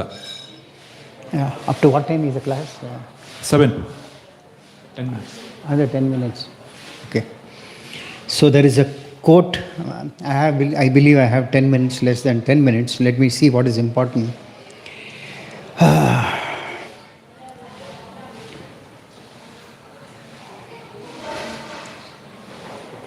There is a very nice quote. Yes. In the Mahabharata war, we see that Bhishma was lying in a bed of arrows. Mahabharata ಯುದ್ಧದಲ್ಲಿ ಭೀಷ್ಮದೇವರು ಶರಶಯ್ಯೆ ಅಂದರೆ ಬಾಣಗಳ ಹಾಸಿಗೆ ಮೇಲೆ ಮಲಗಿದ್ರು. At that time, the Lord advised Yudhishthira Maharaj and the Pandavas to go and take instructions from Bhishma Deva. Bhishma Deva was also a great devotee of the Lord. He was a great Kshatriya. He had a lot of experience. And Krishna wanted the Pandavas to learn lessons from Bhishma Deva. ಆ ಸಮಯದಲ್ಲಿ ಕೃಷ್ಣ ಪಾಂಡವರಿಗೆಲ್ಲ ಹೇಳ್ತಾರೆ, ನೀವು ಹೋಗಿ ಪಿತಾಮಹ ಭೀಷ್ಮರಿಂದ ಬೋಧನೆಯನ್ನು ಪಡ್ಕೊಳ್ಳಿ. ಏಕೆ ಅಂತ ಹೇಳಿದ್ರೆ ಅವರು ಆಧ್ಯಾತ್ಮಿಕ ಜ್ಞಾನದಲ್ಲಿ ಬಹಳ ಮುಂದುವರೆದಿರುವಂಥವ್ರು, ಮಹಾಜನ ಆಗಿದ್ರು, ಅವ್ರ ಹತ್ರ ಹೋಗಿ ನೀವು ಕೇಳಿಸ್ಕೊಳ್ಳಿ ಅಂತ ಹೇಳಿ Krishna ಬಯಸಿದ್ರು. And Bhishma Deva had personally a desire that at the time of leaving his body, he should see Krishna. ಭೀಷ್ಮದೇವರು ಸ್ವತಃ ಇಚ್ಛೆ ಪಟ್ಟಿದ್ರು, ಅವರು ಶರೀರವನ್ನು ತ್ಯಾಗ ಮಾಡುವಂಥ ಸಮಯದಲ್ಲಿ ಅವರು ಭಗವಂತ ಶ್ರೀ ಕೃಷ್ಣ ಮುಂದೆ ನಿಂತಿರಬೇಕು ಅಂತ ಹೇಳಿ ಇಚ್ಛೆ ಪಟ್ಟಿದ್ರು. So when Bhishma Deva saw Krishna and the Pandavas in front of him, he started saying, I'm feeling very sorry for these Pandavas because they went through so much of ordeal throughout their life. They were all great devotees of the Lord. But right from the time they took birth in the material world, all the way till the end of the pastimes, they went through a lot of trouble. ಭೀಷ್ಮದೇವರು Krishna ಮತ್ತು ಪಾಂಡವರು ಬಂದು ಅಲ್ಲಿ ನಿಂತ್ಕೊಂಡಾಗ ಪಾಂಡವರ ಮೇಲೆ ಅವ್ರಿಗೆ ಅಪಾರವಾದಂಥ ಕರುಣೆ ಬರ್ತಾ ಇತ್ತು, ಅನುಕಂಪ ಆಗ್ತಾ ಇತ್ತು. ಕಾರಣ ಏನಂದರೆ ಅವರು ಪಾಂಡವರು ಹುಟ್ಟಿದಾಗ್ಲಿಂದ ಅಲ್ಲಿವರೆಗೂ ಸಹ ಸಾಕಷ್ಟು ದುಃಖಗಳನ್ನು ಅವರು ಅನುಭವಿಸಿದರು. Along with the miseries that they went through, their son Abhimanyu was killed, and all the other 5 other children of the Draupadi were also killed. They went through all these sorrows. ಅವರ ಮಗ ಆದಂತಹ ಅರ್ಜುನನ ಮಗ ಆದಂತಹ ಅಭಿಮನ್ಯು ಸಹ ಯುದ್ಧ ಭೂಮಿಯಲ್ಲಿ ಬಹಳ ಘೋರವಾಗಿ ಕೊಲ್ಲಲ್ಪಟ್ಟರು. ದ್ರೌಪದಿಯ 5 ಜನ ಮಕ್ಕಳು ಸಹ ಅಶ್ವತ್ಥಾಮನಿಂದ ಕೊಲ್ಲಲ್ಪಟ್ಟರು. ಈ ರೀತಿಯಾಗಿ ಅನೇಕ ಕಷ್ಟಗಳನ್ನು ಅವರು ಅನುಭವಿಸಿದರು.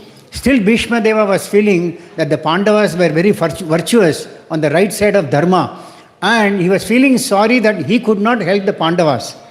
ಅವರು ಬಹಳ ಆಸಕ್ತಿಯಿಂದ ನೋಡ್ತಾ ಇದ್ರು. ಯಾಕೆ ಅಂತ ಹೇಳಿದ್ರೆ ಇಷ್ಟೆಲ್ಲ ಆದರೂ ಸಹ ಪಾಂಡವರು ಧರ್ಮವನ್ನು ಯಾವತ್ತೂ ಸಹ ಬಿಟ್ಟಿಲ್ಲ. ಧರ್ಮವನ್ನು ಯಾವತ್ತೂ ಸಹ ಬಿಟ್ಟಿಲ್ಲ. ಅವ್ರಿಗೆ ನಾನು ಏನು ಮಾಡಿಲ್ವಲ್ಲ ಅಂತ ಹೇಳಿ ಭೀಷ್ಮದೇವರಿಗೆ ಬಹಳ ದುಃಖ ಆಗ್ತಾ ಇತ್ತು. At that time, Bhishma gave us a very powerful quote which is in the first canto of Srimad Bhagavatam. I will read this quote, please understand that. ಆ ಸಮಯದಲ್ಲಿ ಶ್ರೀಮದ್ ಭಾಗವತ ಮೊದಲನೇ ಸ್ಕಂದದಲ್ಲಿ ಏನು ಇದೆ ಅವ್ರು ಹೇಳಿದ್ರು, ಅದನ್ನು ಇವಾಗ ಪ್ರಭುಗಳು ಓದ್ತಾರೆ. He says, in my opinion, this is all due to inevitable time. ಅವ್ರು ಹೇಳ್ತಾರೆ, ಇದೆಲ್ಲ ಏನಾಗಿದೆ, ಎಲ್ಲ ನಾವು ನಿಯಂತ್ರಣ ಮಾಡೋಕ್ಕಾಗದಿರುವಂಥ ಕಾಲದ ಪ್ರಭಾವದಿಂದ ಆಗಿದೆ. Under whose control everyone in the planet is carried. ಆ ಒಂದು ನಿಯಂತ್ರಣದಿಂದ ಈ ಭೌತಿಕ ಜಗತ್ತಲ್ಲಿ ಪ್ರತಿಯೊಬ್ಬರು ಒಳಗಾಗಿದ್ದಾರೆ. And he says, just as the clouds are carried by wind, all the living entities are carried by this time factor in this material world. ಯಾವ ರೀತಿ ಮೋಡಗಳನ್ನು ಗಾಳಿ ಹೊತ್ತೊಯ್ಯುತ್ತೋ ಅದೇ ಪ್ರಕಾರ ಈ ಭೌತಿಕ ಜಗತ್ತಲ್ಲಿ ಎಲ್ಲ ಜೀವಿಗಳನ್ನು ಈ ಕಾಲ ಅನ್ನೋದು ಕರ್ಕೊಂಡು ಹೋಗ್ತಾ ಇದೆ. The next important point, he says that although you are all strict followers of Dharma, in spite of that you suffered, but still you did not deviate from Dharma. That means they went through a lot of suffering, but they did not deviate from following the principles of Dharma. ಇಷ್ಟೆಲ್ಲ ಜೀವನದಲ್ಲಿ ನೀವು ಕಷ್ಟಗಳನ್ನು ದುಃಖಗಳನ್ನು ಅನುಭವಿಸಿದ್ರು ಸಹ ನೀವು ಧರ್ಮದ ಮಾರ್ಗವನ್ನು ಬಿಟ್ಟು ಹೋಗಿಲ್ಲ. ಯಾಕೆ ಅಂತ ಹೇಳಿದ್ರೆ ಕಷ್ಟಗಳು ಬಂದಾಗ ಜನ ಧರ್ಮವನ್ನು ಬಿಡೋದುಂಟು, ಆದರೆ ನೀವು ಬಿಡಲಿಲ್ಲ ಅಂತ ಹೇಳಿ ಅವ್ರು ಹೇಳ್ತಾ ಇದ್ದಾರೆ. Then he says that is the sign of a good devotee. ಆ ಒಂದು ಕಾರ್ಯನೇ ಶುದ್ಧ ಭಕ್ತನ ನಿಜವಾದಂಥ ಲಕ್ಷಣ. And you could stick to it because you took shelter of Brahmanas, Vaishnavas, Dharma and Krishna. You followed all of this, that's why you could not deviate from the principles of Dharma. And that is why you became victorious.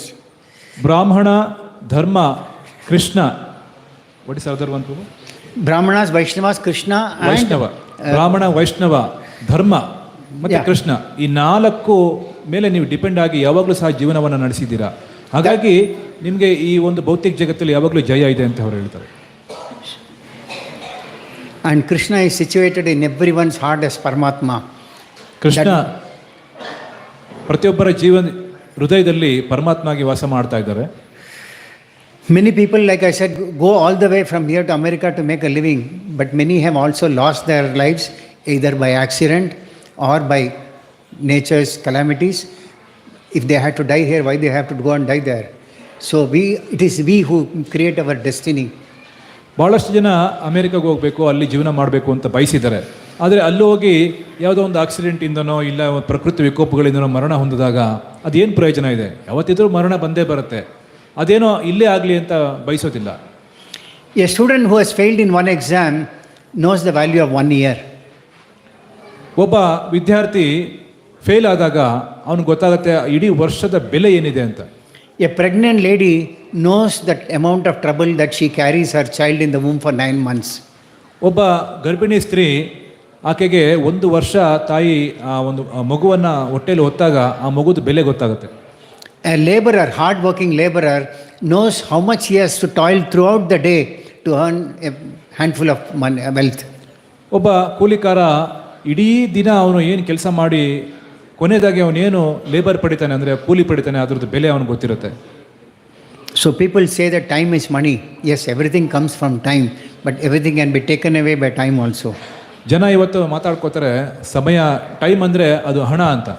ಆದರೆ ಈ ಹಣವನ್ನು ಗಳಿಸಿದಾಗ ಆ ಹಣನೂ ಅಷ್ಟೇ ಸುಲಭವಾಗಿ ನಮ್ಮ ಕೈ ಬಿಟ್ಟು ಹೋಗುತ್ತೆ.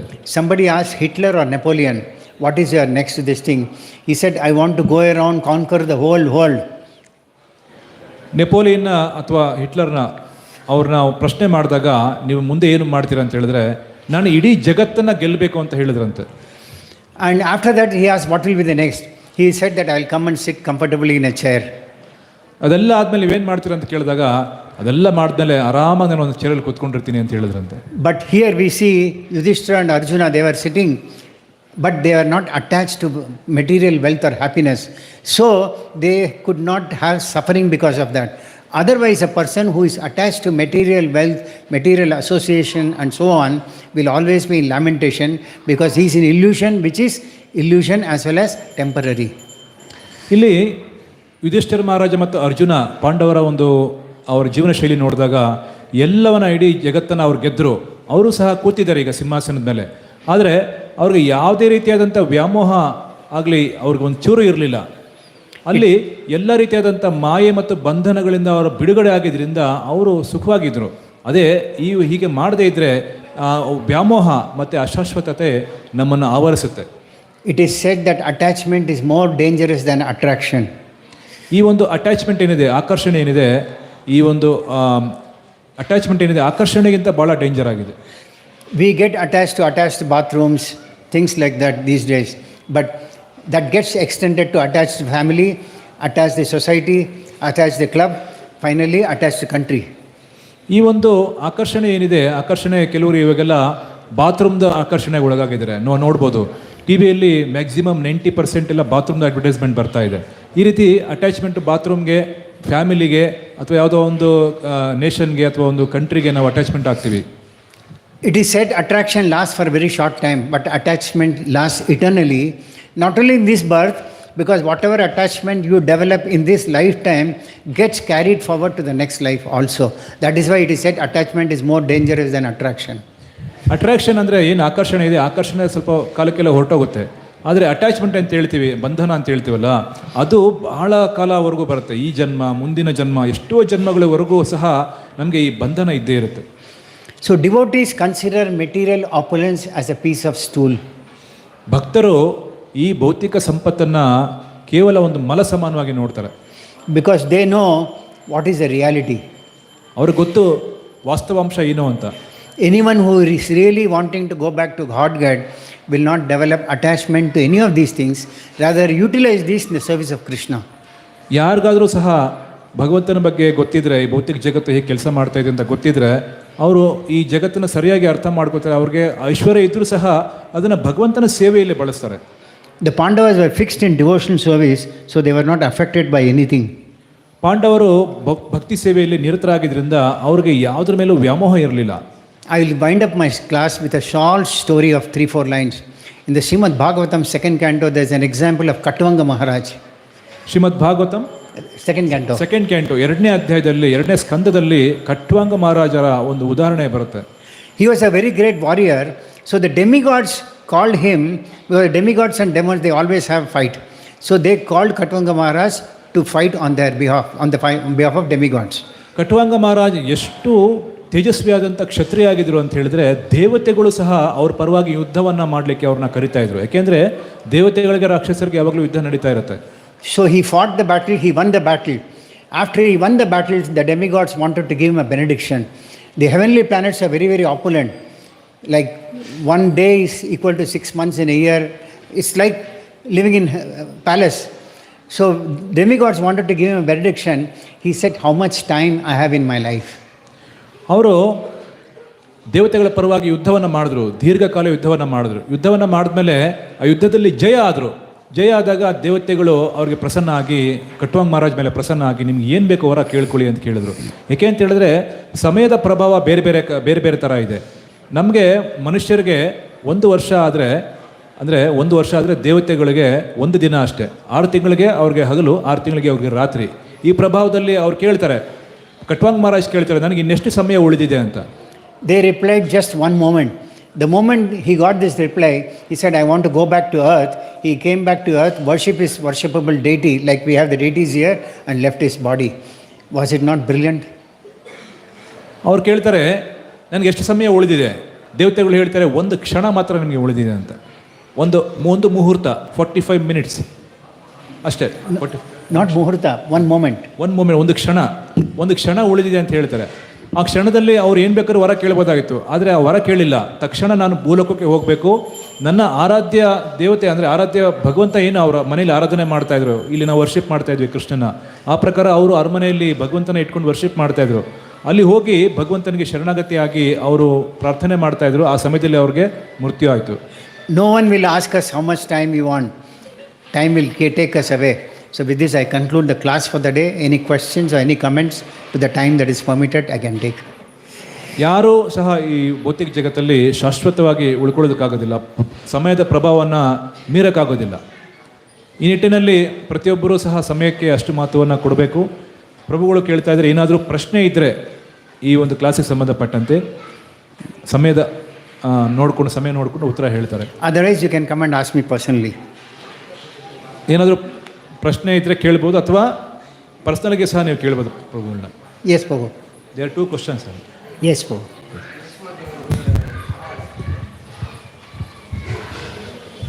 ಭೀಷ್ಮದ ಬಿಲ್ಲು ಬಾಣಗಳಿಂದ ಹೊಡೆದು ಇದರಲ್ಲಿ ಸೆರೆಯಾಗಿದ್ದಾರಲ್ಲ, ಅವರು ಕೃಷ್ಣನ ಎದುರಲ್ಲಿ ನನ್ನ ದೇಹ ತ್ಯಾಗ ಮಾಡಬೇಕು ಅಂತ ಹೇಳಿದ್ದು, ಅದು ನೀವು ಏನಾಯಿತು ಪ್ರಭು? ಅದ್ರ ಬಗ್ಗೆ ತಿಳ್ಕೊಬೇಕು. Prabhu wanted to know, Bhishmadev insisted that in this end, at the end of his movement, his life, he wanted to Lord present in front of him. After that, what happened? Yes. He went back to the spiritual world. ಅದಾದಮೇಲೆ ಭಗವಂತನ ಸಮ್ಮುಖದಲ್ಲಿ ಅವರು ಭಗವಂತನ ಧಾಮಕ್ಕೆ ಹೊರಟೋದ್ರು. ದೇಹತ್ಯಾಗ ಮಾಡಿ ಭಗವಂತನ ಧಾಮಕ್ಕೆ ಅವರು ಹೋದರು.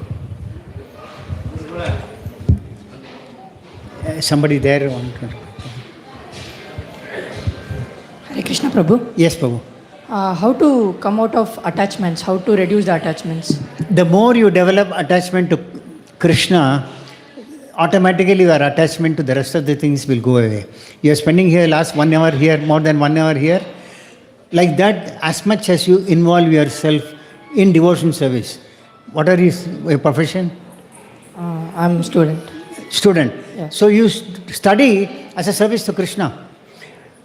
Devotional service doesn't mean you stop everything. Do everything as a service to Krishna. Do your studies as a service to Krishna. That way, every activity that we do, for example, I wanted to narrate an example of why we take bath. There is no time, so I'm not touching that. We take bath, we want to clean ourselves. The way you think, okay, I want to be clean in front of Krishna so that he becomes happy. Like that, every activity you dovetail to Krishna, automatically your attachment to personal and material things will go away. Thank you. Thank you. Did I answer the question? Yeah. Okay, thank you. Somebody here wanted to ask, Prabhu. Okay please. ಪ್ರಶ್ನೆ ಏನಾಗಿತ್ತಂದರೆ ಯಾವ ರೀತಿ ನಾವು attachment ಅಂದರೆ ವ್ಯಾಮೋಹದಿಂದ ಹೊರಗಡೆ ಬರ್ಬೋದು ಅಂತ ಭಾಳ ಸರಳವಾದಂಥ ಉತ್ತರ ಕೊಟ್ಟರು. ಎಷ್ಟು ನಾವು ಕೃಷ್ಣ ಭಕ್ತಿಯಲ್ಲಿ ಅಥವಾ ಕೃಷ್ಣನ ಒಂದು ಪ್ರಜ್ಞೆಯಲ್ಲಿ ನಾವು ಸಮಯವನ್ನು ಕಳಿತೀವೋ ಅಷ್ಟು ನಾವು ಭೌತಿಕ ವ್ಯಾಮೋಹಗಳಿಂದ ಹೊರಗಡೆ ಆಗ್ಬೋದು. ಅವರು ಸ್ಟೂಡೆಂಟ್ ಆಗಿದ್ದಾರೆ, ನಾವು ಯಾಕೆ ಕಲಿಬೇಕು, ನಾನು ಕೃಷ್ಣನಿಗೋಸ್ಕರ ಕಲಿಬೇಕು ಅಂತೇಳಿ ಅವ್ರು ಇಚ್ಛೆ ಪಟ್ಟಾಗ ಅವರು ಓದೋದು ಸಹ ಅವರ ಅಟ್ಯಾಚ್ಮೆಂಟ್ ವ್ಯಾಮೋಹದಿಂದ ಅವ್ರು ಹೊರಗಡೆ ಇರ್ಬೋದು. ಉದಾಹರಣೆಗೆ ಒಬ್ಬ ವ್ಯಕ್ತಿ ಏನೇ ಕೆಲಸ ಮಾಡಲಿ, ಸ್ನಾನ ಮಾಡಿದ್ರು ಸಹ ನಾನು ಭಗವಂತನ ಮುಂದೆ ಹೋಗ್ತಾ ಇದ್ದೀನಿ, ನಾನು ಶುದ್ಧವಾಗಿ ಹೋಗಬೇಕು ಅಂತೇಳಿ ಆ ಪ್ರಜ್ಞೆಯಿಂದ ನಾವು ಸ್ನಾನ ಮಾಡಿದಾಗ ಆ ಒಂದು ವ್ಯಾಮೋಹದಿಂದ ನಾವು ಹೊರಗಡೆ ಬರ್ತೀವಿ. ಈ ರೀತಿ ಎಲ್ಲ ಕೆಲಸಗಳನ್ನು ಕೃಷ್ಣ ಪ್ರಜ್ಞೆಗೆ ಸಂಬಂಧಪಟ್ಟಂತೆ ನಾವು ಮಾಡಿದಾಗ ಈ ವ್ಯಾಮೋಹಗಳಿಂದ ಭಾಳ ಬೇಗ ಹೊರಗಡೆ ಬರ್ತೀವಿ. ಎಸ್ ಗುರುಗಳೇ, ಒಂದು ಪ್ರಶ್ನೆ ನಿಮಗೆ. ಅದು ಇವನು ಅಶ್ವತ್ಥಾಮ ಬ್ರಹ್ಮಾಸ್ತ್ರವನ್ನು ಬಿಟ್ಟಾಗ ಉತ್ತರೆ ಎಲ್ಲ ಇರ್ತಕ್ಕಂಥ ಮಗು, ಹೊಟ್ಟೆ ಇರ್ತಕ್ಕಂಥ ಮಗು ಪ್ರಾಣವನ್ನು ಹೋಗ್ತದೆ. ಆ ಹೋಗ್ತದೆ ಅನ್ನುವಾಗ ಯಾವ ಥರ ಮಗು ಉಳಿತದೆ ಅನ್ನೋ ಒಂದು ಸಂದರ್ಭನ ಸ್ವಲ್ಪ ವ್ಯಕ್ತಪಡಿಸಿ. Is asking when Arjuna Ashwatthama attack with the brahmastra to Uttara's womb. How Parishit Maharaj saved? That was his question. Parishit Maharaj was saved by Krishna who covered the embryo. Yes. ಒಂದು ತಿಳುವಳಿಕೆ ಏನಂದರೆ, ಅಶ್ವತ್ಥಾಮ ಬ್ರಹ್ಮಾಸ್ತ್ರವನ್ನು ಬಿಟ್ಟಾಗ ಕೃಷ್ಣ ಸ್ವತಃ ಆ ಗರ್ಭವನ್ನು ಪ್ರವೇಶ ಮಾಡ್ತಾರೆ. ಬ್ರಹ್ಮಾಸ್ತ್ರದ ಪ್ರಭಾವವನ್ನು ಯಾರೂ ಸಹ ನಿಲ್ಲಿಸೋದಕ್ಕೆ ಆಗೋದಿಲ್ಲ. ಆದರೆ ಕೃಷ್ಣ ಏನು ಮಾಡ್ತಾರೆ, ಆ ಬ್ರಹ್ಮಾಸ್ತ್ರವನ್ನು ತಡೆಯೋದಕ್ಕೆ ಸ್ವತಃ ಅವರೇ ಉತ್ತರೆಯ ಹೃದಯದಲ್ಲಿ ಸಹ ಪರಮಾತ್ಮ ಆಗಿ ಕೃಷ್ಣ ಇದ್ರಲ್ಲ, ಪ್ರತಿಯೊಂದು ಜೀವಿ ಹೃದಯದಲ್ಲಿ ಕೃಷ್ಣ ಪರಮಾತ್ಮ ಆಗಿ ಇರ್ತಾರೆ. ಆ ಪರಮಾತ್ಮನೇ ಆ ಗರ್ಭದ ಒಳಗಡೆ ಪ್ರವೇಶ ಮಾಡಿ ಆ ಬ್ರಹ್ಮಾಸ್ತ್ರದ ಪ್ರಭಾವವನ್ನು ಕಂಪ್ಲೀಟಾಗಿ ಅವರು ನಿಷ್ಕ್ರಿಯ ಮಾಡಿದ್ರು, ನ್ಯೂಟ್ರಲೈಸ್ ಮಾಡಿದ್ರು. ಆಗ ಉತ್ತರೆಯ ಗರ್ಭದಲ್ಲಿದ್ದಂಥ ಪರೀಕ್ಷಿತ್ ಮಹಾರಾಜ್ಗೆ ಏನೂ ಆಗಲಿಲ್ಲ. ಕೃಷ್ಣ ಮಾತ್ರ ಯಾವುದೇ ಬ್ರಹ್ಮಾಸ್ತ್ರವನ್ನು ತಡಿಬಹುದು, ಬೇರೆ ಯಾರಿಂದಲೂ ಸಾಧ್ಯ ಇಲ್ಲ. Anybody else? Mataji's?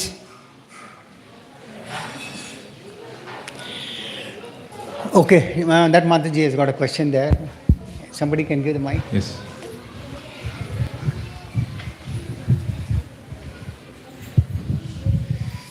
Hello, Hare Krishna. Hare Krishna. Prabhu, why Katvanga Maharaju has to fight behalf of demigods? Any reason? He was a very great warrior in this material world itself, and they thought that they can utilize him to win their battles. Not that they didn't have. The more stronger warriors they have, they thought that they can depend on him. In such case, demigods also having more energy. I mean, they are also having some powers, right? All the powers, whether it is to demigods or Katvanga Maharaj, are given by the Lord himself. So many times they are also not sure whether they will be able to win or not. So sometimes they can take a living being from here also. There's nothing wrong in it. Katvanga Maharaj. My concern is, so why what is the reason why he has to fight with the behalf of them? Any reason? Why he has to fight? Why he Behalf has of to fight? demigods. Demigods, behalf of demigods. Like he is a great devotee. He didn't fight on the side of the demons. He fought on the behalf of the demigods. They invited. Tomorrow if somebody comes and asks you that you have got this talent, why don't you help us? If they are well-wisher, will you help or not? Like that. Okay? Thank you. Okay, ಅವ್ರದ್ದು ಏನಿದೆ ವಿಚಾರ ಅಂದರೆ, ಕಟ್ವಾಂಗ್ ಮಹಾರಾಜ್ ಹೋಗಿ ದೇವತೆಗಳ ಪರವಾಗಿ ಯಾಕೆ ಯುದ್ಧ ಮಾಡಿದ್ರು ಅಂತ ಹೇಳೋದು. You have 5 minutes more. Okay. ದೇವತೆಗಳಿಗೆ ಸ್ವತಃ ಶಕ್ತಿ ಇರಲಿಲ್ವಾ, ಅವರು ಯುದ್ಧ ಮಾಡ್ಬೋದಾಗಿತ್ತಲ್ಲ. ಇಲ್ಲಿ ಗಮನಿಸಬೇಕಾದಂಥ ವಿಚಾರ ಅಂದರೆ, ಕಟ್ವಾಂಗ್ ಮಹಾರಾಜ್ ಬಹಳ ಶ್ರೇಷ್ಠವಾದಂಥ ಭಗವಂತನ ಭಕ್ತರಾಗಿದ್ದರು. ಭಗವಂತನ ಭಕ್ತರಾದಾಗ ಭಗವಂತ ಅವ್ರಿಗೆ ವಿಶೇಷವಾದಂಥ ಶಕ್ತಿಗಳನ್ನು ಸಹ ಕೊಡ್ತಾರೆ. ದೇವತೆಗಳಿಗೂ ಸಹ ಶಕ್ತಿ ಕೊಡೋದು ಕೃಷ್ಣನೇ, ಮತ್ತು ಭಕ್ತರಿಗೆ ಯಾರಿಗೇ ಆಗಲಿ ಮನುಷ್ಯರಿಗೆ ಸಹ ಶಕ್ತಿ ಕೊಡೋದು ಕೃಷ್ಣನೇ. ಆ ಒಂದು ಉನ್ನತವಾದಂಥ ಶಕ್ತಿಯನ್ನು ಕಟ್ವಾಂಗ್ ಮಹಾರಾಜು ಧರ್ಮದ ಉಳಿವಿಗೋಸ್ಕರ ಬಳಸಿದ್ರು. ಯಾಕೆಂದರೆ ದೇವತೆಗಳು ಮತ್ತು ಅಸುರರ ಯುದ್ಧದಲ್ಲಿ ಧರ್ಮದ ಪಕ್ಷ ಯಾವುದು? ಯಾವಾಗಲೂ ದೇವತೆಗಳು ಧರ್ಮಕ್ಕೋಸ್ಕರ ಹೋರಾಡ್ತಾರೆ. ಹಾಗಾಗಿ ಧರ್ಮದ ಪಕ್ಷಕ್ಕೋಸ್ಕರ ಕಟ್ವಾಂಗ್ ಮಹಾರಾಜ್ ಹೋರಾಡಿದ್ರು.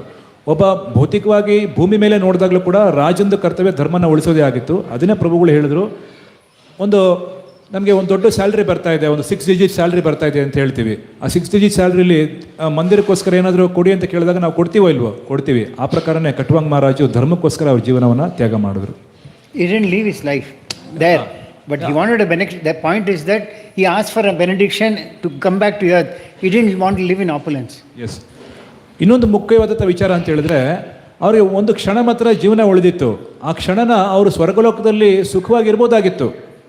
ಯಾರಿಗಾದರೂ ನಮಗೆ ಒಂದು ಅವಕಾಶ ಕೊಟ್ಟರೆ, ನೋಡಿ ನಿಮ್ಗೊಂದು 10 ನಿಮಿಷ ಟೈಮ್ ಇದೆ ಸ್ವರ್ಗದಲ್ಲಿ ವಾಸ ಮಾಡೋಕ್ಕೆ ಅಂತ ಹೇಳಿದ್ರೆ ನಾವೆಲ್ಲ ಏನು ಇಚ್ಛೆ ಪಡ್ತೀವಿ, ಆಯಿತು 10 ನಿಮಿಷ ಏನಿದೆ ಸ್ವರ್ಗ ನೋಡ್ಕೊಂಬರೋಣ ಅಂತ, ಕೊನೆ ಹೆಂಗಿದ್ರು ಸಾಯ್ತಾ ಇದ್ದೀವಿ ಅಂತ. ಆದರೆ ಕಟ್ವಾಂಗ್ ಮಹಾರಾಜ್ ಆ ಥರ ಮಾಡಲಿಲ್ಲ. ಆ ಒಂದು ಕ್ಷಣ ಏನಿತ್ತು, ಆ ಕ್ಷಣವನ್ನು ತಮ್ಮ ಆರಾಧ್ಯ ದೈವ ಕೃಷ್ಣನ ಮುಂದೆ ಬಂದು ಭೂಮಿಯಲ್ಲಿ ಆರಾಧನೆ ಮಾಡಿ ಅವರು ದೇಹತ್ಯಾಗ ಮಾಡೋದಕ್ಕೆ ಇಚ್ಛೆ ಪಟ್ಟರು. ಇದೇ ವ್ಯತ್ಯಾಸ. Bhishmadeva was a great devotee of the Lord. Still he had a desire that at the last moment somehow he should see the Lord himself personally.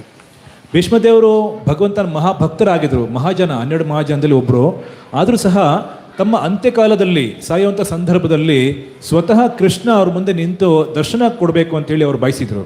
And Krishna fulfilled the desire also. Krishna ಒಂದು ಇಚ್ಛೆಯನ್ನು ಪೂರ್ಣ ಮಾಡಿದ್ರು. What we must learn is that Krishna never lets his devotee down. Even a small amount of devotion service that is done, Krishna takes that. He does not see what you have not done. He sees what you have done. Krishna ಎಲ್ಲ ಭಕ್ತರ ಮೇಲೆ ಅಪಾರವಾದಂಥ ಕರುಣೆ ಉಳ್ಳವರು. ನಾವೇನಾದರೂ ಒಂದು ಸ್ವಲ್ಪ ಸಹ ಭಕ್ತಿ ಸೇವೆ ಮಾಡಿದ್ರೆ ಅದನ್ನು ಕನ್ಸಿಡರ್ ಮಾಡ್ತಾರೆ, ಅದನ್ನು ಗಮನಿಸ್ತಾರೆ. ಏನು ಮಾಡಿಲ್ಲ ಅಂತ ಅವ್ರು ನೋಡಲ್ಲ. ನಾವು ಎಷ್ಟೆಷ್ಟೋ ಭಕ್ತಿ ಸೇವೆ ಬಗ್ಗೆ ಬೇಕಾದಷ್ಟು ಹೇಳ್ತೀವಿ, ಅದೆಲ್ಲ ಮಾಡಿಲ್ಲ ಅಂತ ಕೃಷ್ಣ ನೋಡಲ್ಲ. ಒಂದು ಸ್ವಲ್ಪ ಏನಾದರೂ ಮಾಡಿದ್ರೂ ಸಹ ಕೃಷ್ಣ ಅದನ್ನು ಪರಿಗಣನೆ ಮಾಡ್ತಾರೆ.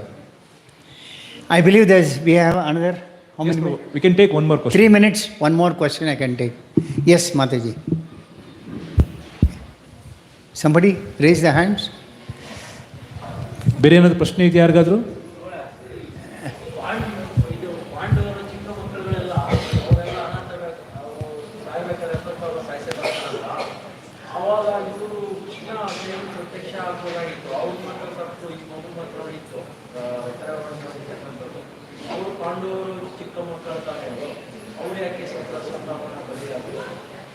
The question was, Why Krishna didn't protect the children of Pandavas?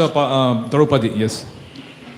All the family members who appeared in the Pandavas, they were all great devotees of the Lord. And Krishna sent them back to the spiritual world after their death. In fact, it is mentioned in the Bhagavad Gita itself. Not only the Pandavas, the Kauravas also got liberated because they saw Krishna right in front in the battlefield. So those who fought on the side of the Pandavas or those who fought on the side of Kauravas, they all went back to their respective places. Many had come from heavenly planets, many had come from spiritual world. They all went back to their respective planets. They came here at the instructions of Lord Krishna to stage these Mahabharatas so that he can recite the Bhagavad Gita. And after the Mahabharata was over, everyone went back to their respective places. ಇಲ್ಲಿ ಪ್ರಶ್ನೆ ಏನಾಗಿತ್ತು ಅಂದರೆ, ಪಾಂಡವರ ಸಂತಾನ, ಕೊನೆ ಸಂತಾನ ಆಗಿದ್ದಂತಹ ಪರೀಕ್ಷಿತ್ ಮಹಾರಾಜನ ಮಾತ್ರ ಯಾಕೆ ಕೃಷ್ಣ ರಕ್ಷಣೆ ಮಾಡಿದ್ರು, ದ್ರೌಪದಿ 5 ಮಕ್ಕಳನ್ನ ಯಾಕೆ ರಕ್ಷಣೆ ಮಾಡಿಲ್ಲ ಅಂತ. ಆದರೆ ಎಲ್ಲರೂ ಸಹ ಭಗವಂತನ ಒಂದು ಶ್ರೇಷ್ಠವಾದಂತಹ ರಕ್ಷಣೆಯಲ್ಲೇ ಇದ್ದರು. ಯಾಕೆ ಅಂತ ಹೇಳಿದ್ರೆ, ದ್ರೌಪದಿಯ ಮಕ್ಕಳು ಯಾವಾಗ ಹತ್ತಿರ ಆದರೂ ಅವರು ಸಹ ಭಗವಂತನ ಭಕ್ತರಾಗಿದ್ದರು. ಅವರು ನೇರವಾಗಿ ಭಗವಂತನ ಧಾಮಕ್ಕೆ ಹೊರಟೋದ್ರು. ಅಷ್ಟೇ ಅಲ್ಲ, ಯುದ್ಧ ಭೂಮಿಯಲ್ಲಿ ಪಾಂಡವರ ಪಕ್ಷದಲ್ಲಿ ಯಾರಿದ್ರೋ ಕೌರವರು ಸಹ ಅವರು ಯಾವಾಗ ಅವರು ಅಂತ್ಯ ಆಯಿತು, ಅವರು ಸಹ ಭಗವಂತನ ಧಾಮಕ್ಕೆ ಹೋದರು. ಕಾರಣ ಏನಂದರೆ, ಅವರ ಮೃತ್ಯುವಿನ ಸಮಯದಲ್ಲಿ ಪ್ರತ್ಯಕ್ಷವಾಗಿ ಕೃಷ್ಣನನ್ನು ಅವರು ನೋಡ್ತಾ ಇದ್ರು. ಹಾಗಾಗಿ ಅಲ್ಲಿ ಯಾರೆಲ್ಲ ದೇಹತ್ಯಾಗ ಮಾಡಿದ್ರು ಅವರೆಲ್ಲ ಭಗವಂತನ ಧಾಮಕ್ಕೆ ಹೋದರು. ಅಷ್ಟೇ ಅಲ್ಲದೆ ಇವರೆಲ್ಲ ಸಹ ಬೇರೆ ಬೇರೆ ಪ್ಲಾನೆಟಿಂದ ಬಂದಿರುವಂಥವರು, ಬೇರೆ ಬೇರೆ ಲೀಲೆಗಳಿಂದ ಬೇರೆ ಬೇರೆ ಕಡೆಯಿಂದ ಈ ಒಂದು ಲೀಲೆಯಲ್ಲಿ, ಮಹಾಭಾರತ ಲೀಲೆಯಲ್ಲಿ ಭಾಗವಹಿಸಿದ್ರು. ಕಾರಣ ಏನಂದರೆ, ಕೃಷ್ಣನಿಂದ ನೇರವಾಗಿ ಭಗವದ್ಗೀತೆಯನ್ನು ಕೇಳಬೇಕು ಅಂತ ಅವರೆಲ್ಲ ಇಚ್ಛೆ ಪಟ್ಟಿದ್ರು. ಭಗವದ್ಗೀತೆಯನ್ನು ಕೇಳಿದ ಮೇಲೆ ಅವರೆಲ್ಲರೂ ಸಹ ಮುಕ್ತಿಯನ್ನು ಪಡ್ಕೊಂಡ್ರು. The point is, Srila Prabhupada gives an example. A kitten, cat's small kid, when it is held in the jaws of the cat, it is not afraid. But a rat, when it is in the jaws of a cat, it is shivering because it is going to die. So that way, a devotee, when he dies, he lives a glorious life, he dies a glorious death. But an atheist, a non-believer of God, he lives a miserable life, his death is also miserable. So we should not be like a kitten in the mouth of a cat and not as a rat in the mouth of a cat. ಶಿಲ ಪ್ರಭುಪಾದರು ಒಂದು ಸುಂದರವಾದಂತಹ ಉದಾಹರಣೆಯನ್ನು ಕೊಡ್ತಾರೆ. ಒಂದು ಬೆಕ್ಕು ತನ್ನ ಮರಿಯನ್ನು ಬಾಯಲ್ಲಿ ಕಚ್ಚಿಕೊಂಡು ಒಂದು ಕಡೆಯಿಂದ ಇನ್ನೊಂದು ಕಡೆ ಹೋಗುತ್ತೆ. ಆ ಮರಿಗೆ ಏನೂ ಕಷ್ಟ ಇಲ್ಲ. ಯಾಕೆ ಅಂತ ಹೇಳಿದ್ರೆ ತಾಯಿ ಬಾಯಲ್ಲಿ ಅದು ಬಹಳ ಆನಂದವಾಗಿ ಒಂದು ಕಡೆಯಿಂದ ಇನ್ನೊಂದು ಕಡೆ ಹೋಗ್ತಾ ಇದೆ. ಆದರೆ ಅದೇ ಬೆಕ್ಕು ಒಂದು ಇಲಿಯನ್ನು ಕಚ್ಚಿ ಹಿಡಿದಾಗ ಆ ಇಲಿ ವಿಲವಿಲ ಅಂತ ಒದ್ದಾಡುತ್ತೆ. ಇದೇ ವ್ಯತ್ಯಾಸವನ್ನು ನಾವು ಭಕ್ತರ ಸಾವಿನಲ್ಲಿ ಅಥವಾ ಅಭಕ್ತರ ಸಾವಿನಲ್ಲಿ ವ್ಯತ್ಯಾಸವನ್ನು ನೋಡ್ತೀವಿ. ಭಕ್ತರು ಬಹಳ ಶ್ರೇಷ್ಠವಾಗಿ ಜೀವನವನ್ನು ಮಾಡ್ತಾರೆ, ಅಷ್ಟೇ ಶ್ರೇಷ್ಠವಾಗಿ ಮೃತ್ಯು ಸಹ ಅವ್ರಿಗೆ ಆಗುತ್ತೆ, ಅವ್ರಿಗೇನು ನೋವಾಗೋದಿಲ್ಲ. ಆದರೆ ಅಭಕ್ತರು, ನಾಸ್ತಿಕರು ಅವರು ಜೀವನ ಮಾಡುವಾಗಲೂ ಸಹ ಬಹಳ ಗೊಂದಲದಲ್ಲಿ ಜೀವನ ಮಾಡ್ತಾರೆ, ಬಹಳ ಪ್ರಯಾಸದಲ್ಲಿ ಜೀವನ ಮಾಡ್ತಾರೆ. ಸಾವಿನ ಸಮಯದಲ್ಲೂ ಅಷ್ಟೇ ಪ್ರಯಾಸಪಟ್ಟು ಅಷ್ಟೇ ದುಃಖದಲ್ಲಿ ಅವರು ಸಾಯ್ತಾರೆ. ಈ ವ್ಯತ್ಯಾಸವನ್ನು ನಾವು ಭಕ್ತರ ಒಂದು ಸಾವು ಮತ್ತು ಅಭಕ್ತರ ನಾಸ್ತಿಕರ ಸಾವಲ್ಲಿ ಈ ವ್ಯತ್ಯಾಸವನ್ನು ನಾವು ನೋಡಬಹುದು. Parikshit Maharaj's birth was glorious, his life was glorious, his end was glorious. Similarly, we should all take examples from this. ಪರೀಕ್ಷಿತ ಮಹಾರಾಜನ ಜೀವನ ಬಹಳ ಮಹಿಮಾನ್ವಿತ ಆಗಿದೆ. ಅವರ ಅಂದರೆ ಅಂತರ್ಧಾನ ಅಂತ ಹೇಳ್ತೀವಲ್ಲ, ಅದನ್ನು ಮೃತ್ಯು ಅಂತ ಹೇಳಲ್ಲ, ಅಂತರ್ಧಾನ ಅಂತ ಹೇಳ್ತೀವಿ, ಅದು ಸಹ ಅಷ್ಟೇ ಮಹಿಮಾನ್ವಿತವಾಗಿತ್ತು. Thank you all very much. Grantaraj Srimad Bhagavatam ki jai. Srila Prabhupada ki jai.